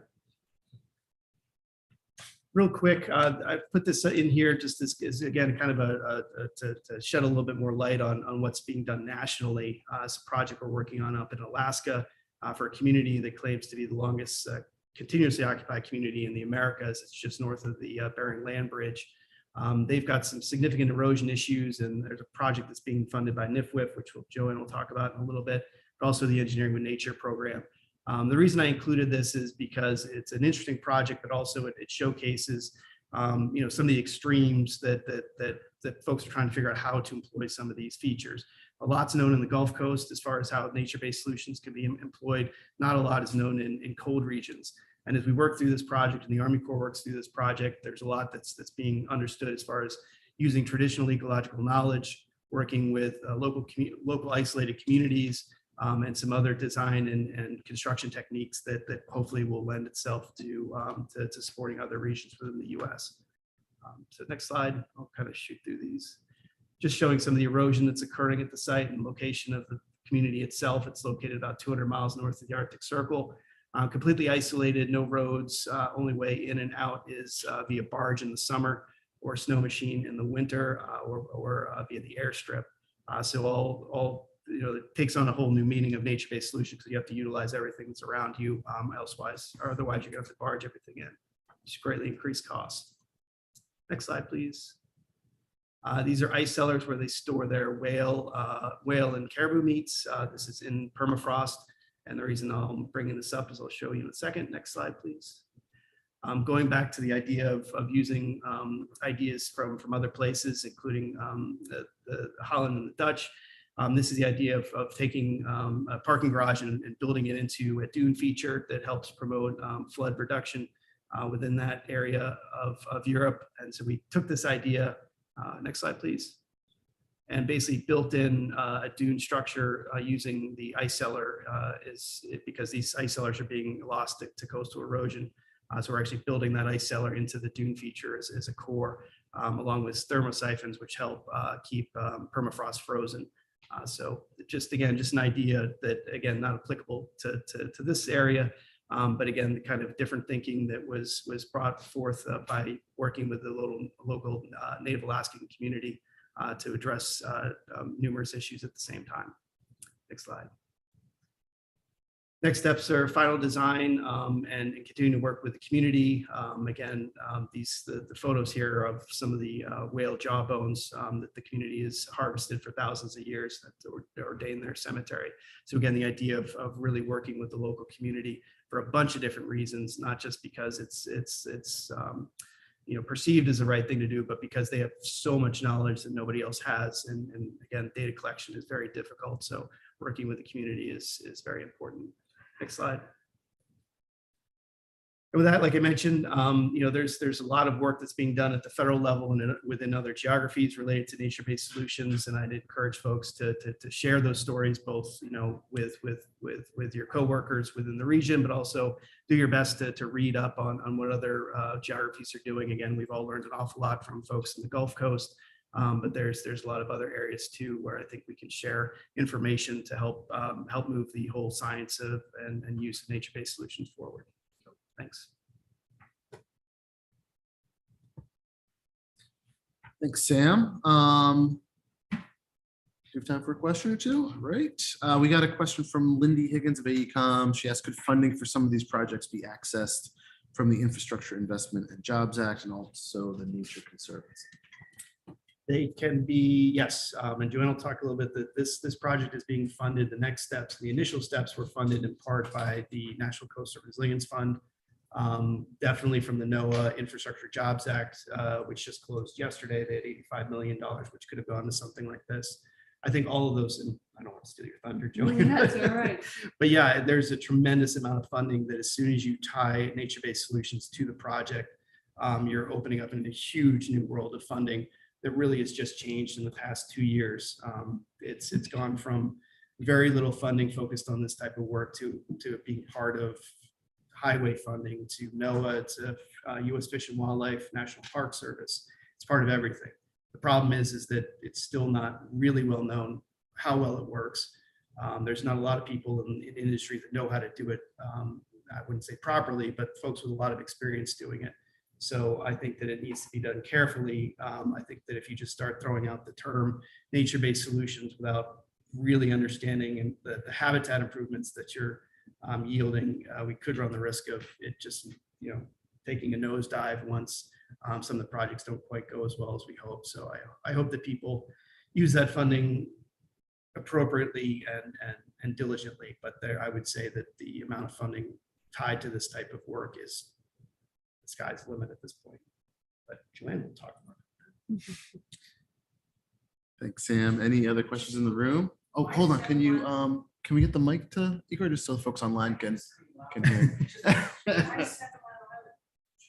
So 7 Mile Laboratory, I guess it's a geographic, that's the name of the area to start with. And some of the islands that they're part of Barnegat Bay there, they recognized that they had degraded and were suffering from impacts from sea level rise. So you wouldn't necessarily right now want to place sediment on a marsh that's not obviously having issues related to sea level rise. You really want to find a degraded system. So my understanding of the laboratory there was that there was a known issue with that marsh complex. And so it became, that's the geographic kind of designation down there for the site. But it's spread out a pretty big area. It's not the entire 7 miles. It's little pieces within it. But we've got a link in the presentation where you can get some more information on it. It's interesting.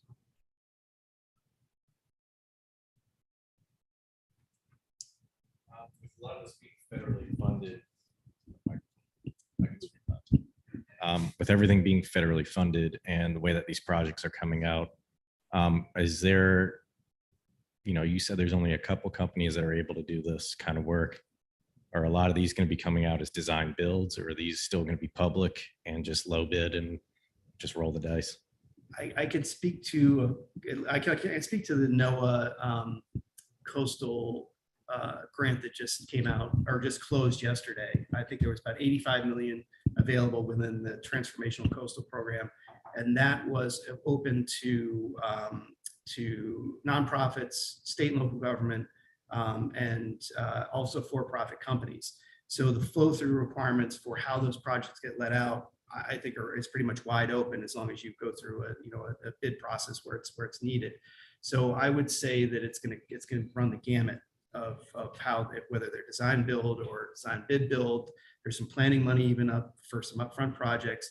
So unfortunately, I don't think it's going to be a one stop for some of this funding. It's going to be just like a lot of funding sources, which are just spread out over a lot of different client types. Yeah, that's been our biggest issues.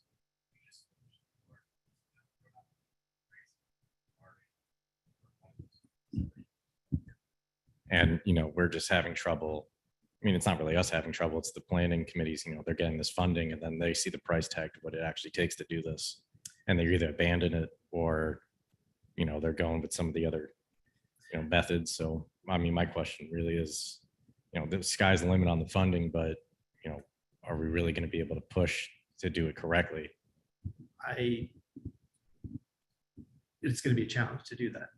I think that I think that all the agencies that are going to be pushing these projects out are learning themselves. I think the price tag issue, like you mentioned, $500,000 might scare somebody for a marsh restoration project 10 years ago, but now it's, the floor on that NOAA funding that I keep mentioning was $1 million for the project. So you can't even go below $1 million and get funding from them at this point. So they are starting to step up kind of the scale of these things. That gets back to what I mentioned before.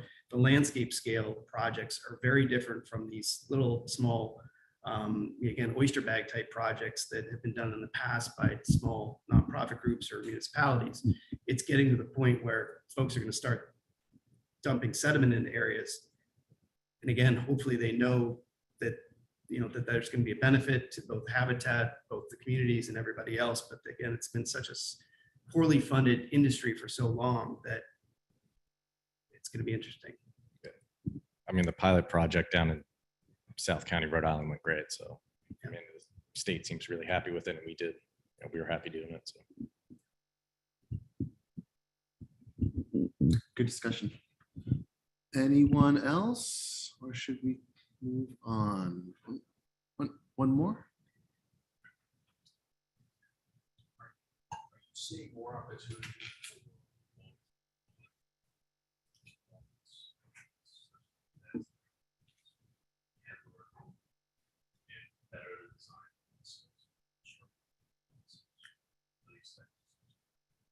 I think so. As I mentioned before, some of the projects we've been working on are in partnership with universities.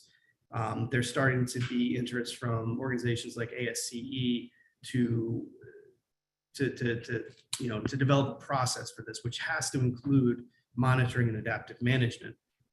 So while I don't think it's quite where it needs to be yet, where monitoring is built in as a standalone piece of it, that if you're applying for a grant, you also have to show how you're going to monitor for 2 years after, how you're going to do adaptive management.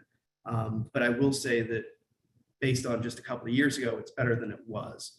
But to your point, I do think that, again, there's enough money being pushed at these types of projects that we're going to have to develop guidance. And the only way that guidance can be developed is with monitoring. So I think it's not necessarily being done out of anything other than we just have to at this stage. It's not these little tiny projects anymore. It's big dollars that folks are going to want to see a return on investment and see that they worked. So that doesn't exactly answer your question, but I think it's heading that way. Great, thanks. Craig, do you want to introduce our next speaker?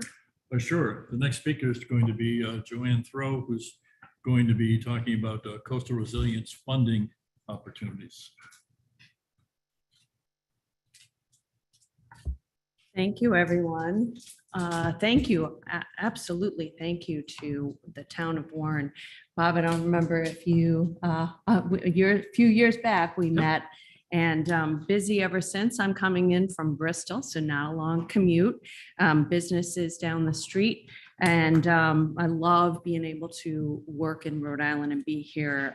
So thank you to EBC for hosting me today to talk about what Sam really teed up. And Sam's so smart. Everything he says is absolutely 100% always correct. So trust Sam.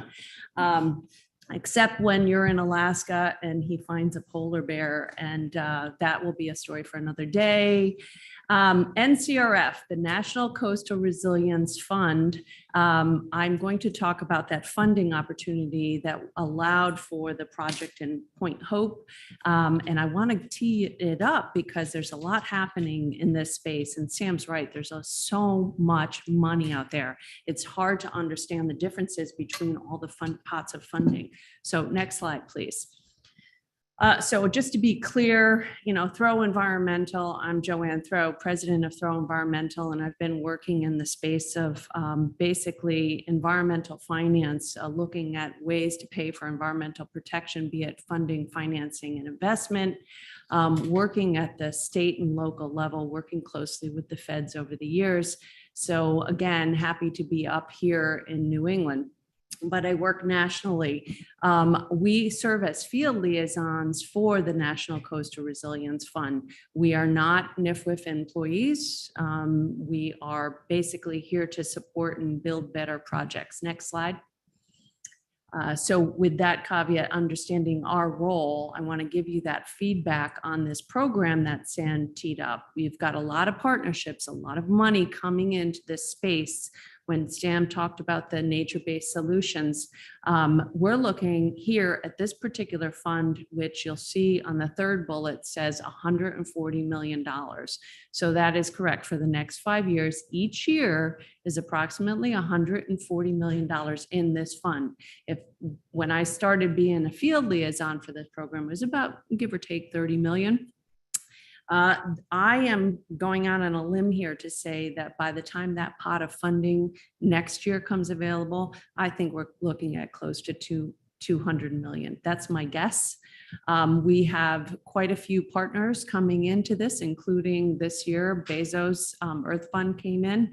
NOAA's putting in a significant pot of money. So the Inflation Reduction Act is really raising the ceiling on this.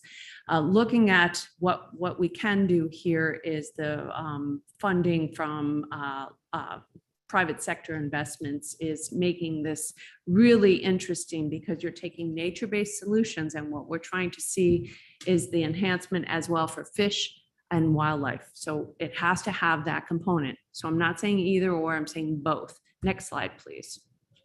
Now, if you're looking at a geographic map on what area of the country is included in this particular fund, everything in orange. So when we're looking at Rhode Island, you're pretty much looking at the whole state of Rhode Island, pretty close. And if you really need to know if your particular project is in that orange zone, then you would be able to go in. If it has great tools, you just put in the location and it will tell you. Next slide, please. Again, I've read so many different proposals, and I could give a lot of tips on what makes great proposals for this fund or other funds. But please, when you're looking at this, you're talking about what Sam was just referring to. There's so much money moving into nature-based solutions and having that associated benefit with community resilience. So Bob gave a great presentation about what's happening here. And, looking at flooding and erosion, water quality is great. Obviously, everything is, that's an added benefit, but this fund is about community resilience. And again, that fish wildlife habitat connection. Next slide. So, I'm looking at the business group here in front of me and online. So I'm just going to say the normal groups are eligible, but this one is exciting because for-profit organizations can be the lead for the projects. And that's the fun news on this one. That's very important. I don't find that very often. Next slide, please. Okay, so, when I'm working with communities around the country to really put in a good proposal here, we're looking for meaningful community engagement and I'm going to talk about each of the levels of funding.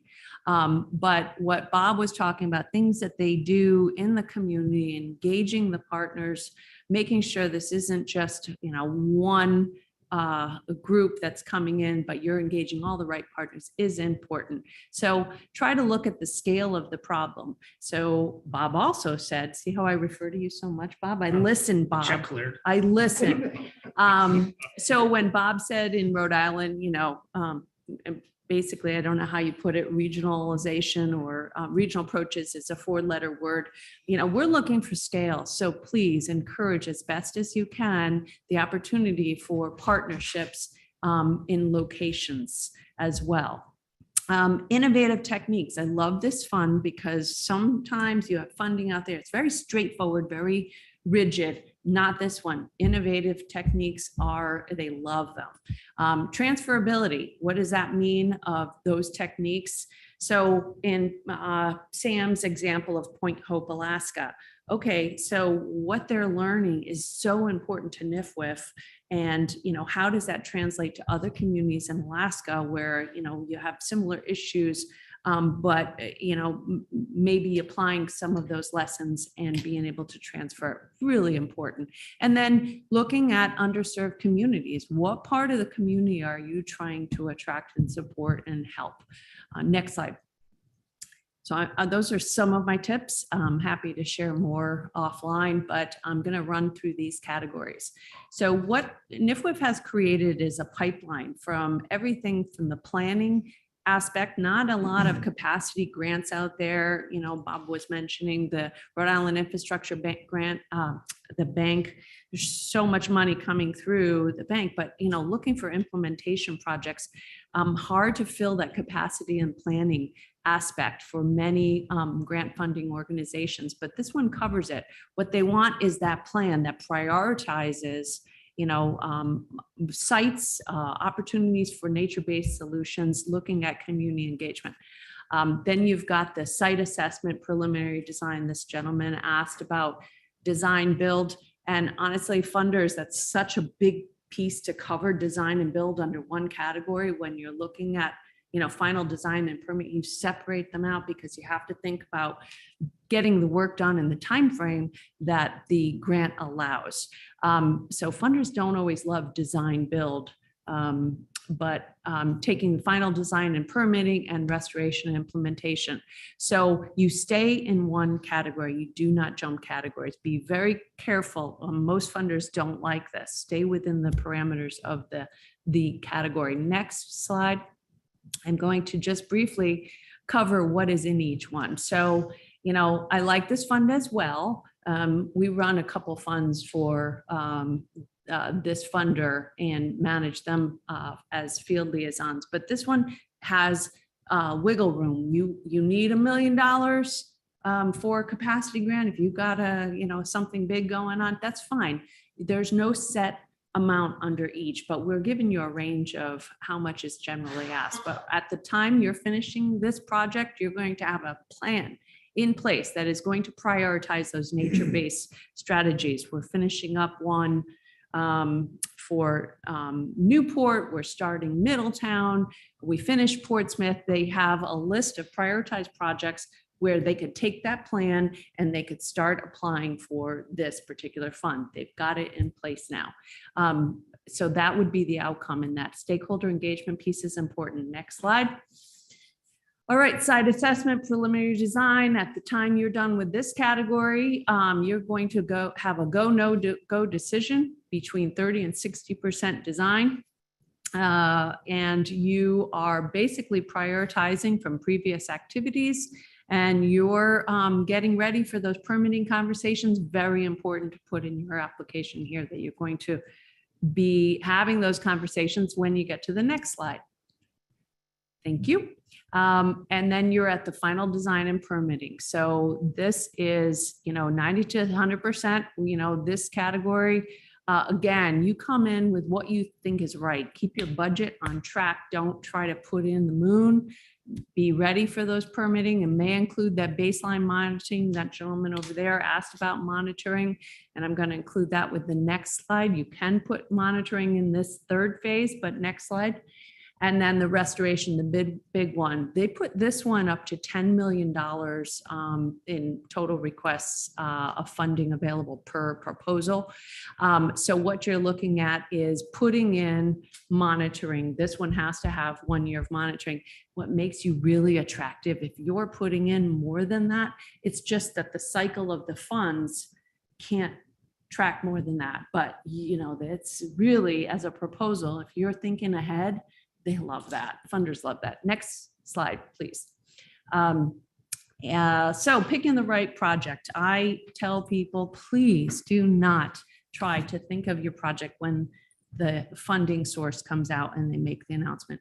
It's too late. I mean, obviously you could put something together, but start now. So my work begins, right now in earnest.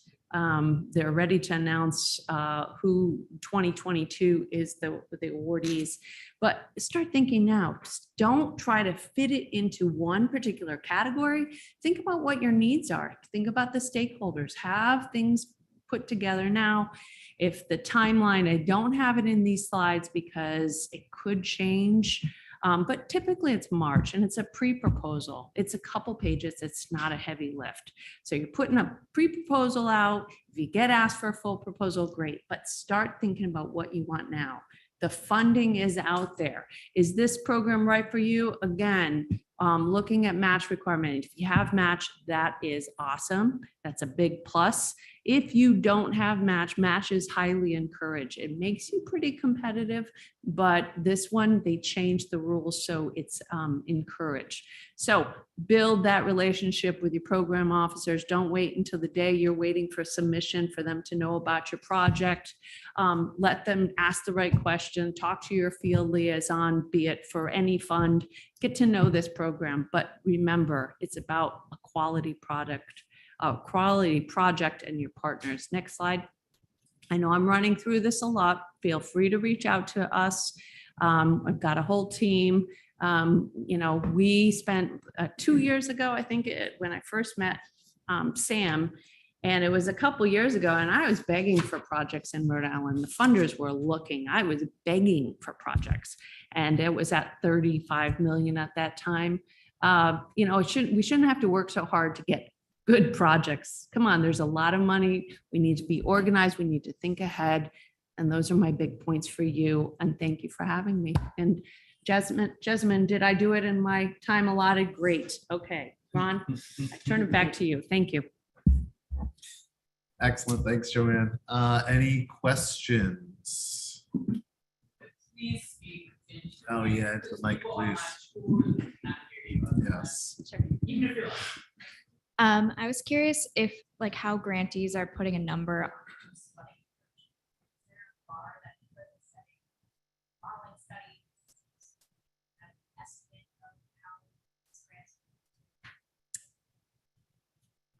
So say that again. I'm not quite sure how to address your question.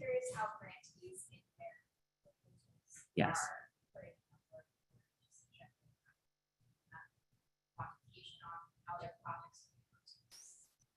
Oh, so yeah. So sometimes the metrics are very vague, when looking at, you're talking about the grantees.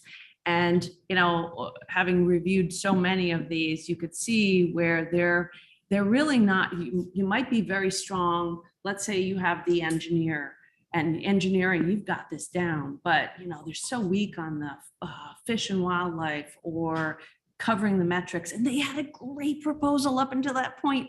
That's why getting the right partners, taking your time, thinking ahead, getting all that information, and NIFWIF makes it really easy. They have it clearly mapped out on every single one. And again, Bob, I'm quoting, having all the paperwork for the federal, be it the BRIC grants, FEMA, Army Corps of Engineers, this one's really simple. So if you can't follow the basic instructions, please, you're not going to be successful anywhere else. Just follow what they ask for. It's that simple, and give it to them. You wouldn't believe how often people don't. It's a missed opportunity. Were you asking more, how does the grantee establish the metrics, what the project will provide when they're submitting the application? Yeah, and also like how does this product work? How do they know that it's going to? Well, so they bring in quite a few different reviewers, right? So there's a whole team, of people with different expertise, and they know they've been doing this a long time. They consult with the experts. They want to see that information. And again, it's a couple pages, so you better be very concise, specific. When you get asked for the full application, that's what you want to get to. Then you can go into a lot more detail. They know what to look for. They know what to ask.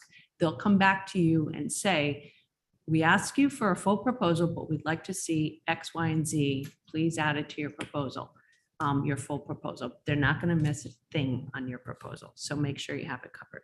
I can maybe add to that a little bit too. I think that the difference between the NCRF NIFWIF fund versus say the FEMA BRIC fund is, I mean, in the name, I think is the easiest way to put it, that, the National Fish and Wildlife Foundation, their funding comes from NOAA. They're very focused on habitat issues and being tied. Kick me if I'm speaking out of turn on this. So the habitat piece is of the utmost importance. Yes. The flood reduction ability is almost as important, but it's not. You're not going to have to demonstrate the same flood reduction results as if you would compared to a FEMA BRIC grant. That's true. So just comparing the two, hopefully that gives you a little bit of an idea that it's again, just two different primary motives of the funds themselves. Should give you an That's idea true. that it's a little bit less robust. It is less robust. And they're also looking at, in the end, how are we going to make that community more resilient? And, don't get lost in the weeds on this, but just give them the specifics. But it's such an easier lift than what Sam was talking about on the others. Joanne, we have an online question from Samantha Polaro. Samantha says that she is a homeowner in a private beach association. The riparian area is being inundated by phragmites. She would like to get the association to think about remediation. Rising seawater could kill it if it is submerged. Alternatively, dredging the area would work as well. What are our options for state, local, federal support? I'm in Madison, Connecticut, on Long Island Sound and west of Hammonasset. Okay, so a couple things I would encourage you to do.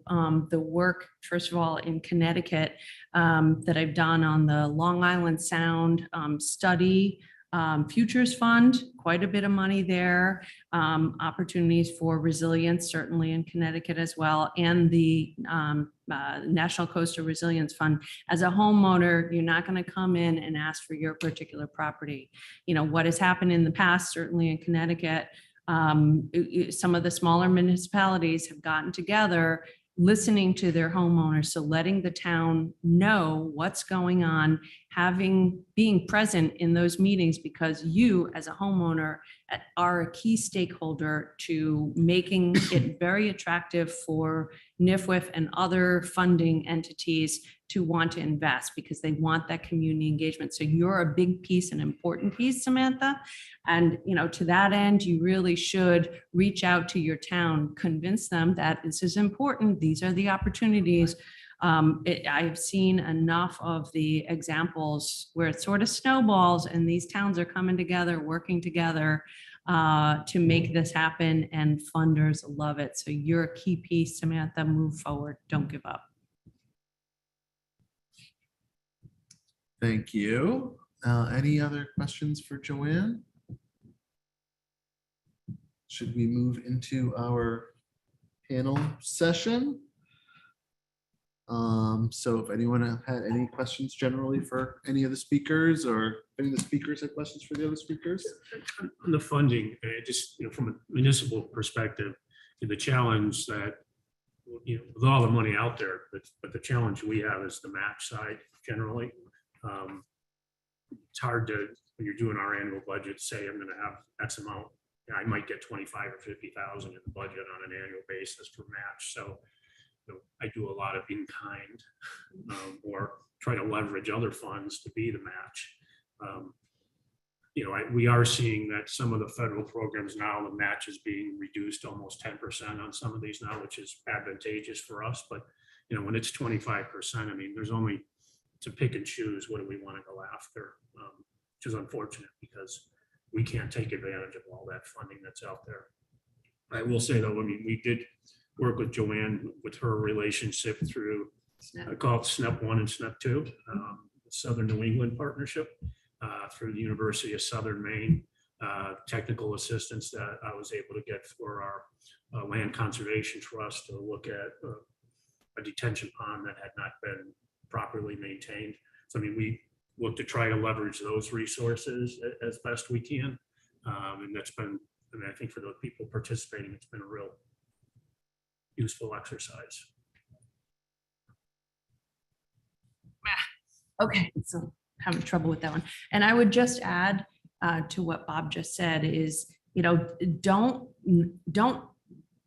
avoid a particular grant funding opportunity because of match. All the funders will tell you that. Just start framing out what you have, start putting it together, work with partners who, there's so many different ways you come in and you find match. That in kind is a huge resource, but the coming in with the great project is the big piece. Match, you could figure it out. There always is some way. It sometimes takes a lot more work, but as Bob was saying, you figure it out with different sources. Do not avoid applying for funding because you don't have the match. You could also talk to the funder about that and say, here's what we're moving forward with. Can we talk through that? I think that kind of speaks to the need for more regionalism that Yes. particularly shoreline communities that certainly in the East Bay we all have the same issue, and even if that really helps a lot. You can almost make up the match in kind if you took all the personnel that different communities. I'd also add to that, I mean, take a look at programs that maybe in the past had required a one-to-one match. They're starting, I mean, NIFWIF, I think originally they had a requirement for a one-to-one match. They've used the term evolved into not requiring it. Again, you're going to score higher if you've got it. But again, there's a lot of funding specifically related to these types of projects where the match is not required. Again, you're not going to be as competitive, but take a look at the programs. I think that as the IIJA and the Inflation Reduction Act gets pushed forward, federal agencies understand that local communities aren't going to have the money to match this enormous influx of dollars that are coming through. So that may continue to evolve over the coming years, that those matches start to shrink and maybe even go away in some cases. Well, I know that I'm not going to get everything I apply for, so I always tell them I have the match. If I get the grant, I'll figure it out after. It's certainly a strategy.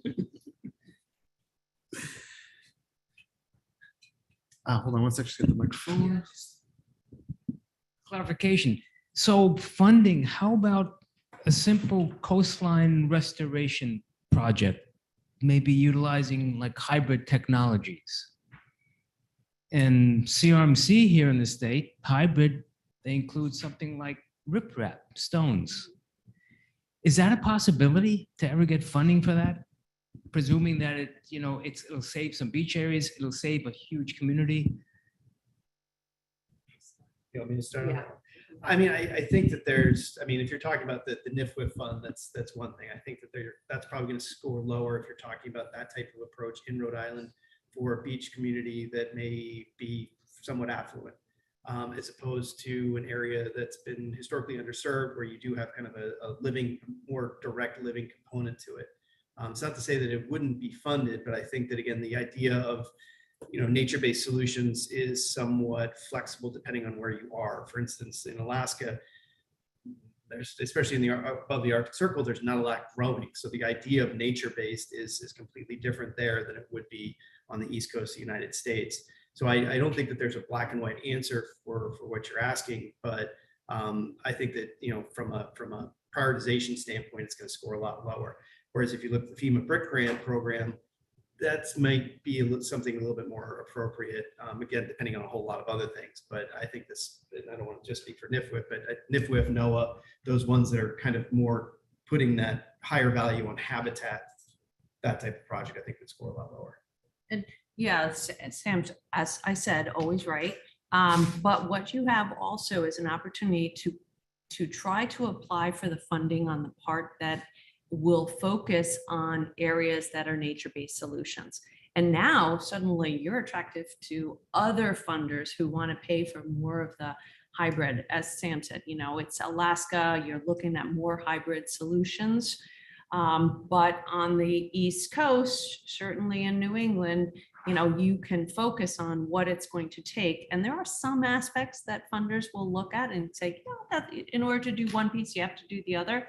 But you've just made yourself really attractive to other funders because you have half of the funds you need for a full project.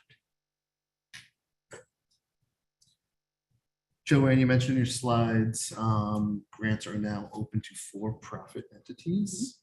I'm just curious in what, I guess I don't see a framework of where that would make sense that would be scored favorably in relation to other applicants. Can you give us maybe some examples that you've seen or Yeah, it's a ideas great question. where it's made sense? Yep. So if I'm going to use you, if EA Engineering comes in and they're the lead, are you doing everything? Do you not have municipalities, state support?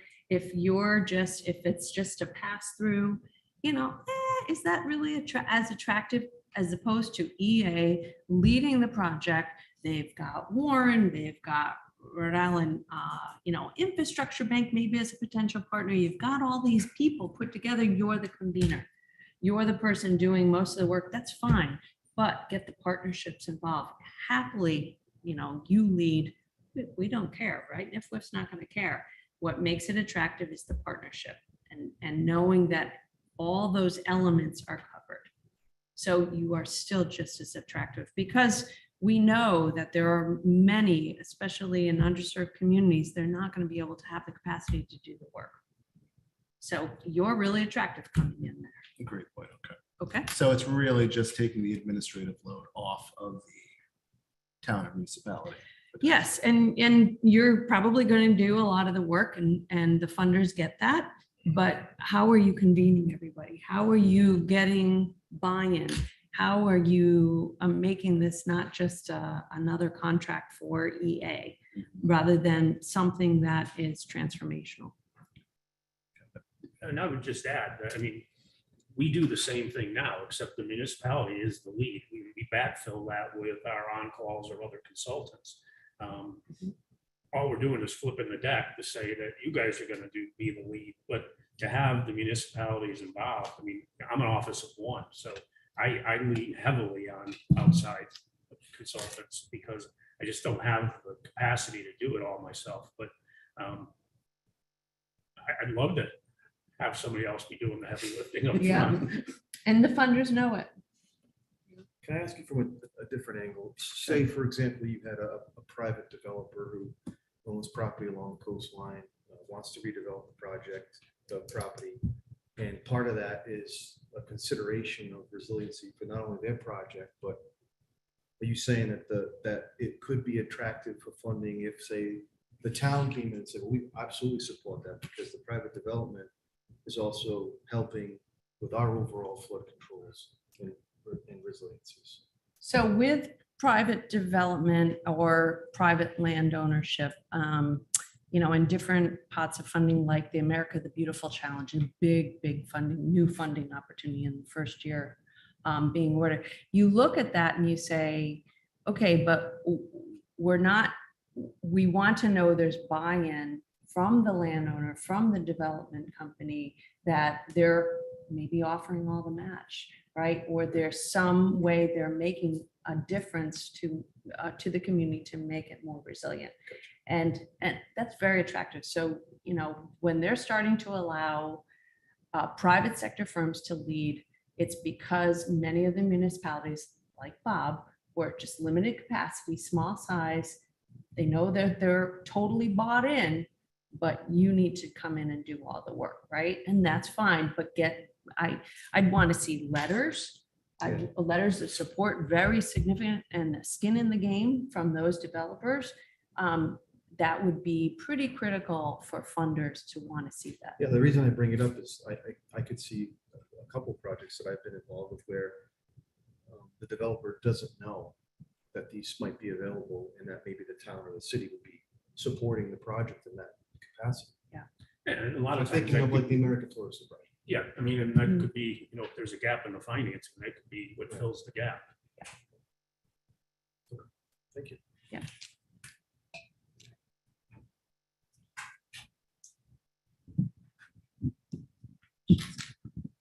So in the example you're just speaking to, would it be possible to get partial funding in that example? So if there's a restorative or restoration as part of a larger development project, could that be funded by some of the organizations you're alluding to here?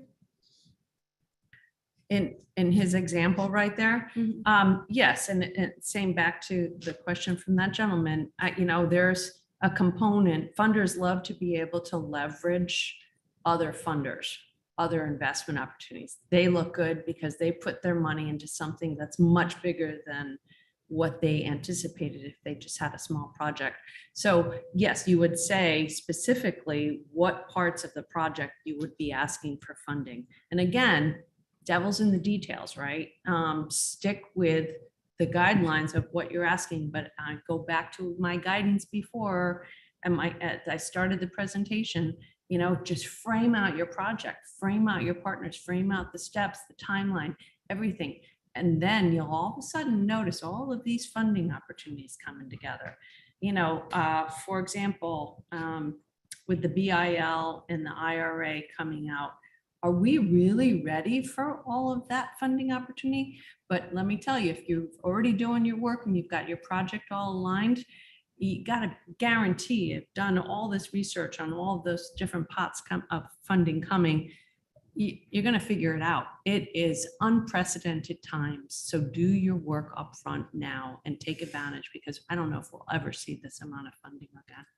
I'm going to add to that a little bit. I think getting back to your question earlier, the one thing I would caution though, specifically with NIFWIF or NOAA or America the Beautiful, some of those funds, just like with, you know, I think people are more familiar with FEMA grants, that you do have to do an awful lot of modeling. You have to really demonstrate that your project is going to adhere to building codes or, you know, floodplain, all those kind of technical issues. The one thing that we've run into with some folks is that you know, when it does come to the habitat piece, to the nature-based part of this, is that they just say, our project will benefit fish habitat. Yes. And that's it. Just like the FEMA stuff, you have to do a lot of technical work for the habitat piece. You need biologists, ecologists. You need to get those folks that really understand the habitat to write that section, understand, develop the approach, to work with the engineers. And I alluded to it in my slides, but this isn't a traditional engineering and planning exercise. It is that exercise plus a very, very heavy dose of ecologists as part of it, because you will not get funding if you just say, we're going to put rock in the ground and oysters are attached to it. Mm-hmm. Well, your salinity is super low. There's no oysters around. That's not going to happen. So they're going to look at those types of pieces and with a lot more scrutiny than maybe a FEMA program would. So I would just encourage folks, as you develop these grants, to look at that piece and not to just gloss over it. Make sure you get those natural resource scientists plugged in, because otherwise it's going to be a challenge. I think another way to look at it is, I mean, if you're looking to work with municipalities, I like to say I'm only a planner 50% of the time. I'm an economic development guy, the rest, so I keep my sanity. But municipalities sometimes don't think like businesses, and we are a business. So if you think to the private sector and you have your debt stack, I mean, all the different sources that you're putting, I look at it, when I'm looking at grants, I look at it as my debt stack, because I'm gonna leverage USDA here, I'm gonna leverage infrastructure bank here, I'm gonna leverage FEMA. So I look at market to Medicom, I probably have right now 6 or 7 funding sources that are all coming together for all those different components. But helping municipalities think that way is good for everybody, because it gets you work, gets them projects, and gets the environment improved. This is excellent. It looks like we're out of time, and I have a million questions I want to keep asking, and this has been fantastic, but I think we should wrap it up to keep everyone's day moving forward. Oh, just me. Is this back to Jaco? All right. All right. Thank you everyone for attending. A program feedback survey is in the chat. Please click on that and let folks know. And are we doing that here as well? All right. Fantastic. Presentations will be posted to EBC's website, ebcne.org. And you'll also receive an email with a direct link to the presentation and the recording of this event. And if you aren't already, consider joining and getting involved. EBC is a fantastic program. Just great networking, great technical webinars like this. So strongly encourage everyone to get involved as well. So thank you, everyone. Have a fantastic day. Thank you.